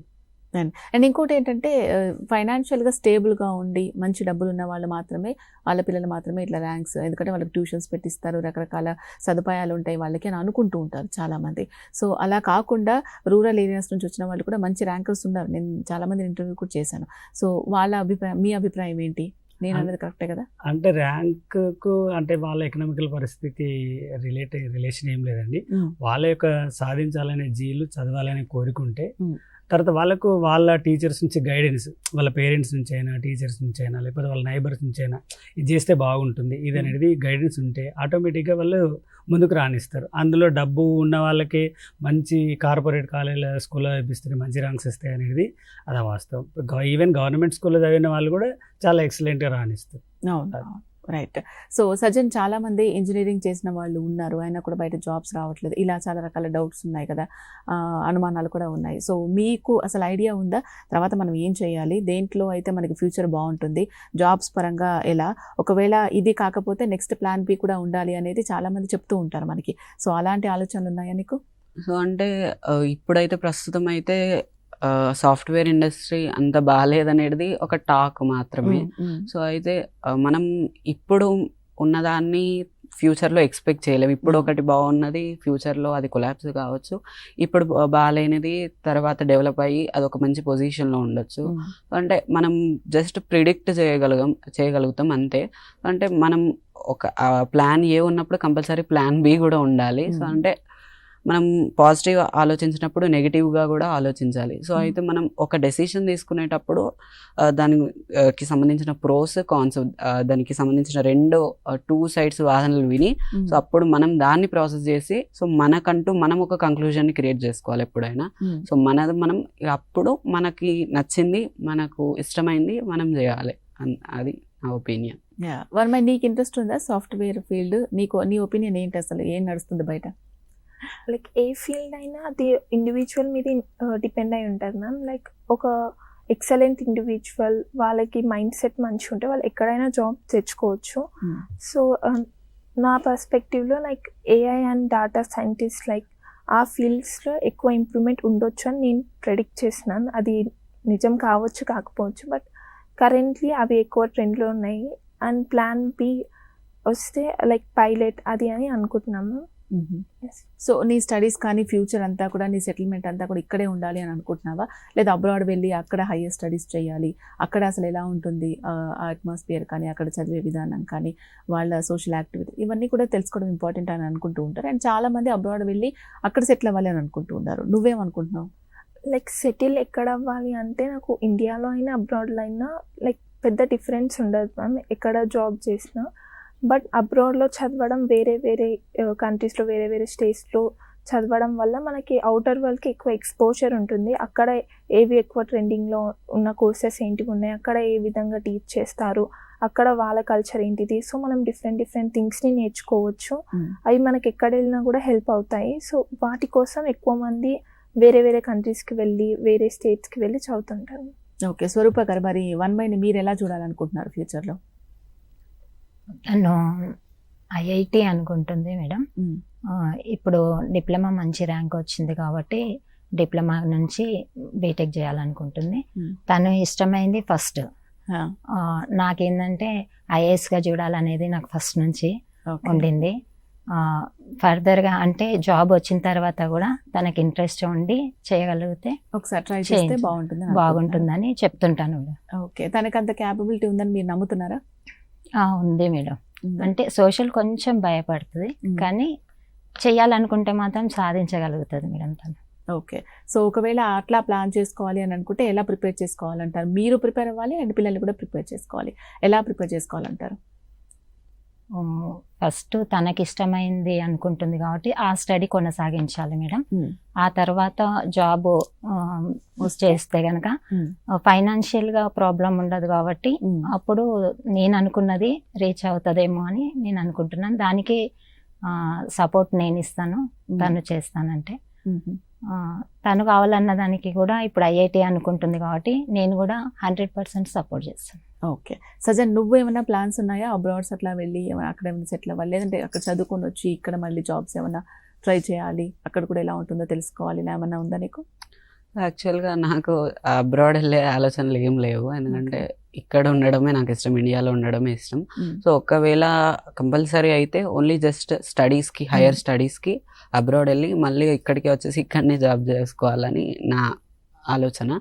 సో అంటే ఓన్లీ స్టడీస్ మాత్రమే, అంతే. సో నీ ఫ్రెండ్స్తో నువ్వు మాట్లాడుతూ ఉంటావు కదా, వాళ్ళు జనరల్గా ఎటువంటి మిస్టేక్స్ చేస్తూ ఉంటారు. వాళ్ళు మిస్టేక్స్ చేయడం వల్ల కొన్ని సిల్లీ మిస్టేక్స్ వల్ల కూడా మన మార్క్స్ పోతాయి కొన్ని ఈజీగా. సో అవి మీరు మాట్లాడుతున్నప్పుడు, మీరు డిస్కస్ చేస్తూ ఉన్నప్పుడు నీకు తెలుస్తుంటాయి కదా.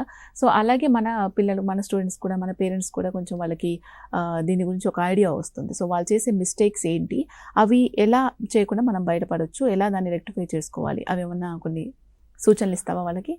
అంటే నేను అబ్జర్వ్ చేసిన, నేను తప్పు అనుకుంటున్నా అంటే నా పాయింట్ ఆఫ్ వ్యూలో మాత్రం ఒకటి ఫస్ట్ అంటే వచ్చేసి నెగ్లిజెన్సీ. అంటే మనకి వచ్చు రాదు అనేది పక్కన పెడితే, సో ఫస్ట్ ఉన్న క్వశ్చన్ని కానీ దాన్ని మాత్రం మనం ఫస్ట్ ట్రై చేయాలి, దాన్ని ఆలోచించాలి. సో ఒకవేళ ఆలోచించడం వల్ల మనకి దొరికితే ఛాన్సెస్ ఉంటాయి. సో కాబట్టి దాన్ని దేనైనా కానీ విడిచిపెట్టకూడదు. So first negligency. సో తర్వాత ఇంకొకటి ఏంటిదంటే, ఒక ఆన్సర్ని మనం రాసినప్పుడు సో వాళ్ళు ఏంటిది ఎక్స్పెక్ట్ చేసిన మార్క్స్ రాకపోవచ్చు. సో దానికి మనం అంటే నేను రాసింది కరెక్టే అని 100% అనుకోవడంలో తప్పేం లేదు, వాళ్ళ కాన్ఫిడెన్స్. కానీ అంటే నేను రాసింది కంపల్సరీ కరెక్ట్ అనేది కొంచెం ఓవర్ కాన్ఫిడెన్స్ ఉండకూడదు. సో మనకు తెలిసింది కరెక్ట్ కావచ్చు, కానీ మనకంటే ఎక్కువ తెలిసిన వాళ్ళు కరెక్షన్ చేస్తారు టీచర్స్. ఇప్పుడు మనకంటే బాగా చదువుకున్న వాళ్ళు చాలా ఎక్స్పీరియన్స్ ఉన్న వాళ్ళు చేస్తారు. సో పక్కో వాళ్ళ పాయింట్ ఆఫ్ వ్యూలో గురించి కూడా మనం ఆలోచించాలి. సో అన్నీ మనకు తెలుసు అనేది ఆ బిహేవియర్ అనేది ఉండకూడదు, అలా అంతే. నువ్వేం చెప్తావమ్మా? చాలా మంది ఆడపిల్లలు ఇది నేను చేయలేను, నాకు రాదేమో అని చెప్పి భయపడుతూ ఉంటారు.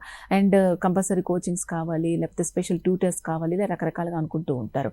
సో నువ్వేం చెప్తావు వాళ్ళు భయపడే వాళ్ళకి, ఎలా మనం ప్రిపేర్ చేసుకోవాలి మనం అనేది? ఫస్ట్ బయట నుంచి ఎంత ఫోర్స్ ఉన్నా, బయట నుంచి ఎవరు ఎన్ని నీకు ఆపర్చునిటీస్ ఇచ్చినా, ఎంత సపోర్ట్ ఇచ్చినా, నీకు లోపల నుంచి నేను చేయలేను అని అనుకున్న తర్వాత మనం ఎప్పటికి కూడా చేయలేము. ఎందుకంటే మనం అది స్టార్ట్ చేయకముందే మనం సగం గివప్ ఇచ్చేసిన తర్వాత, స్టార్ట్ చేసిన తర్వాత ఇది హార్డ్ ఉంటే అప్పుడు ఎలా ఉండగలుగుతాం? సో ఫస్ట్ మన మీద మనకి కాన్ఫిడెన్స్ అనేది ఉండాలి. ఎప్పుడు కూడా హరీబరీలో టెన్షన్ మూడ్లో వెళ్ళి రాసేసి రావద్దు. ఏదైతే చదివినామో అందులో కాన్ఫిడెంట్ ఉండాలి. మనం ఏదైతే చేయగలుగుతామో అది చేయాలి. ఎక్కువ అవుట్కమ్ గురించి ఎక్కువ ఆలోచించి ఓవర్వెల్మ్ అయిపోయి ఎక్కువ ఎమోషన్స్ తోటి వెళ్ళి అది సగం రాసేసి వచ్చి దానివల్ల చాలామందికి మార్క్స్ అక్కడ లాస్ అవుతుంటారు. ఇంకా ఏదో బ్లైండ్గా చదువుదామని చదవద్దు. ఏదో బుక్ ఉంది కదా ముందర, ఏదో ఒకటి చదువుదాం, ఎగ్జామ్ ఉంది అన్నట్టు చదివితే ఏదో లాస్ట్కి ఏదో ఒకటి మిస్ చేసే వెళ్తాము. సో క్లియర్గా ప్లాన్ చేసుకొని ఎక్కడ చదవాలి, ఏ ఏరియాస్ని కవర్ చేయాలి ఎగ్జామ్కి ముందు, అలా ఒక ప్లానింగ్ తోటి వెళ్తే అప్పుడు ఇంకా బెటర్గా కవర్ చేసుకొని ఎక్కువ స్ట్రెస్ అవ్వకుండా వెళ్ళొచ్చు ఎగ్జామ్కి. ఓకే. సజన్, ఏఐ కోడింగ్కి ఫ్యూచర్ బాగుంటుంది ఫ్యూచర్లో అని చాలామంది అంటూ ఉన్నారు. అండ్ వచ్చే కొత్త వాటిలన్నింటినీ కూడా నేర్చుకుంటూ ఉంటే మనకు ఫ్యూచర్ బాగుంటుందని చెప్తూ ఉన్నారు కదా, నీ ఒపీనియన్ ఏంటి? నా పాయింట్ ఆఫ్ వ్యూలో నా ఒపీనియన్ మాత్రం సో అంటే గుడ్ ఫ్యూచర్ ఉండొచ్చు. సో కానీ కొంచెం లిమిటెడ్ టైం వరకు ఉండొచ్చు అని నేను అనుకుంటున్నాను. ఎందుకంటే ఏఐ కూడా ఇప్పటికే చాలా వరకు అన్ని ఇండస్ట్రీస్లో చాలా వరకు ఆక్యుపై చేసుకుంది. సో ఉండొచ్చు, దానికి చాలా ఫ్యూచర్ ఉండొచ్చు, కానీ ఒక లిమిటెడ్ టైం వరకు ఉండొచ్చు అని, లిమిటెడ్ స్పాన్ వరకు ఉండొచ్చు అని నేను అనుకుంటున్నాను. నీకేమనిపిస్తుంది? ఏఐ కానీ కోడింగ్ కానీ ఫ్యూచర్ బాగుంటుంది అని చెప్తే? లైక్ అది ఇండివిజువల్ మీదనే డిపెండ్ అయి ఉంటుంది మ్యామ్. ఎందుకంటే అందులో మనకి ఎంత ఎక్స్పీరియన్స్ ఉంది అనే దాన్ని బట్టి కూడా మనకి జాబ్స్ రావడం, అవి రావడం ఎక్కువ వరకు ఉంటుంది. Mm. సో ఇప్పుడు ఏఐ ఎంత ఇంప్రూవ్ అయితే దాన్ని మానిటర్ చేయడానికి జాబ్స్ కూడా అంతే ఇంప్రూవ్ అవుతాయి అని నా ఒపీనియన్. ఎక్కువ ఏఐ ఇంప్రూవ్ అయినప్పుడు లైక్ ఏఐ వల్ల కొన్ని మాల్ ఫంక్షన్స్ అవి కూడా జరుగుతున్నాయి. సో వాటిని కంట్రోల్ చేయడానికి, వాటిని ఇంకా బెటర్గా ఇంప్రూవ్ చేయడానికి కూడా హ్యూమన్ బీయింగ్స్ వాళ్ళు కావాలి. కాబట్టి అందులో ఇంకా ఎక్కువ జాబ్స్ ప్రొడ్యూస్ అవ్వచ్చు అని నా ఒపీనియన్. ఓకే. సో కెరియర్కి సంబంధించి చాలా మందికి చూసింగ్ అనేది రాదు. సో కెరియర్కి అలాగే సొసైటీకి నువ్వేమైనా చెప్పాలనుకుంటున్నావా సజన్? ఎవరైనా సరే కానీ వాళ్ళ మనసుకు నచ్చింది వాళ్ళు కంటెంట్గా ఉండే వాళ్ళు హ్యాపీగా ఉండే జాబ్ని చూస్ చేసుకొని వాళ్ళకి హ్యాపీగా ఉండే వాళ్ళకి ఇష్టమైన స్టడీస్ చదువుకొని వాళ్ళకి ఇష్టమైన జాబ్ చేసుకుంటే వాళ్ళు కూడా హ్యాపీగా ఉంటారు. లైఫ్ స్మూత్గా వెళ్ళిపోతుందని నా ఒపీనియన్. యా, మరి నువ్వేం చెప్పాలనుకుంటున్నావు? తెలంగాణ స్టూడెంట్స్కి నువ్వు ఇచ్చే మెసేజ్ ఏంటి? లైక్ ఎప్పుడైనా సరే మన మీద మనకి కాన్ఫిడెన్స్ ఉండాలి. ఇన్ ది ఎండ్ ఎవరు ఉన్నా లేకపోయినా నీతోటి నువ్వు ఉండాలి. సో నీకు నువ్వు ట్రూగా ఉంటున్నావు, అనవసరంగా నీకు నువ్వు లై చెప్పుకోకు, నేను ఇది చదివేసిన, ఇది చేసేసిన, ఇది అయ్యిందని. ఓన్లీ నీకు తెలుసు రియాలిటీ, నువ్వు ఎంత చదివినావు, ఏం చేసినావు అని. సో నీకు నువ్వు ట్రూగా ఉంటున్నావు, నీ మీద నీకు కాన్ఫిడెన్స్ ఉండాలి. కొన్నిసార్లు రాకపోవచ్చు, బట్ నువ్వు అక్కడ గివ్ అప్ ఎప్పుడు కూడా ఇవ్వద్దు. నువ్వు ఒక అచీవర్ కావాలి, ఒక ఛాంపియన్ కావాలంటే నువ్వు జర్నీ మిడిల్లో ఎప్పుడు కూడా గివ్ అప్ ఇవ్వద్దు. లాస్ట్ వరకు ఉండాలి, లాస్ట్ వరకు చదవాలి. అప్పుడే మనం ఏదైనా సాధించగలుగుతాం. కరెక్ట్. యా, నీలాగే ఎంతోమంది స్టూడెంట్స్ ట్రై చేస్తూ ఉంటారు. వాళ్ళల్లో మంచి ఇన్స్పిరేషనల్ అండ్ మంచి మోటివేషన్ తీసుకోవడానికే మీలాంటి అచీవర్స్ని తీసుకొచ్చి మేము ఇంటర్వ్యూస్ చేస్తూ ఉంటాం. సో మీరు విలువైన టైంని కేటాయించి మీరు ఎలా చేశారు, మీ జర్నీ ఎలా కొనసాగింది, మీరు ఎంత స్ట్రగుల్ ఫేస్ చేశారు, మీరు ఏం స్ట్రాటజీస్ యూస్ చేశారు, అవన్నీ కూడా మాకు మా స్టూడెంట్స్కి వ్యూయర్స్కి వివరంగా తెలియజేశారు. Thank you so much. Thank you. ఇది వాళ్ళ అచీవర్స్ వాయిస్. చూస్తూనే ఉండండి TSAT. నమస్తే.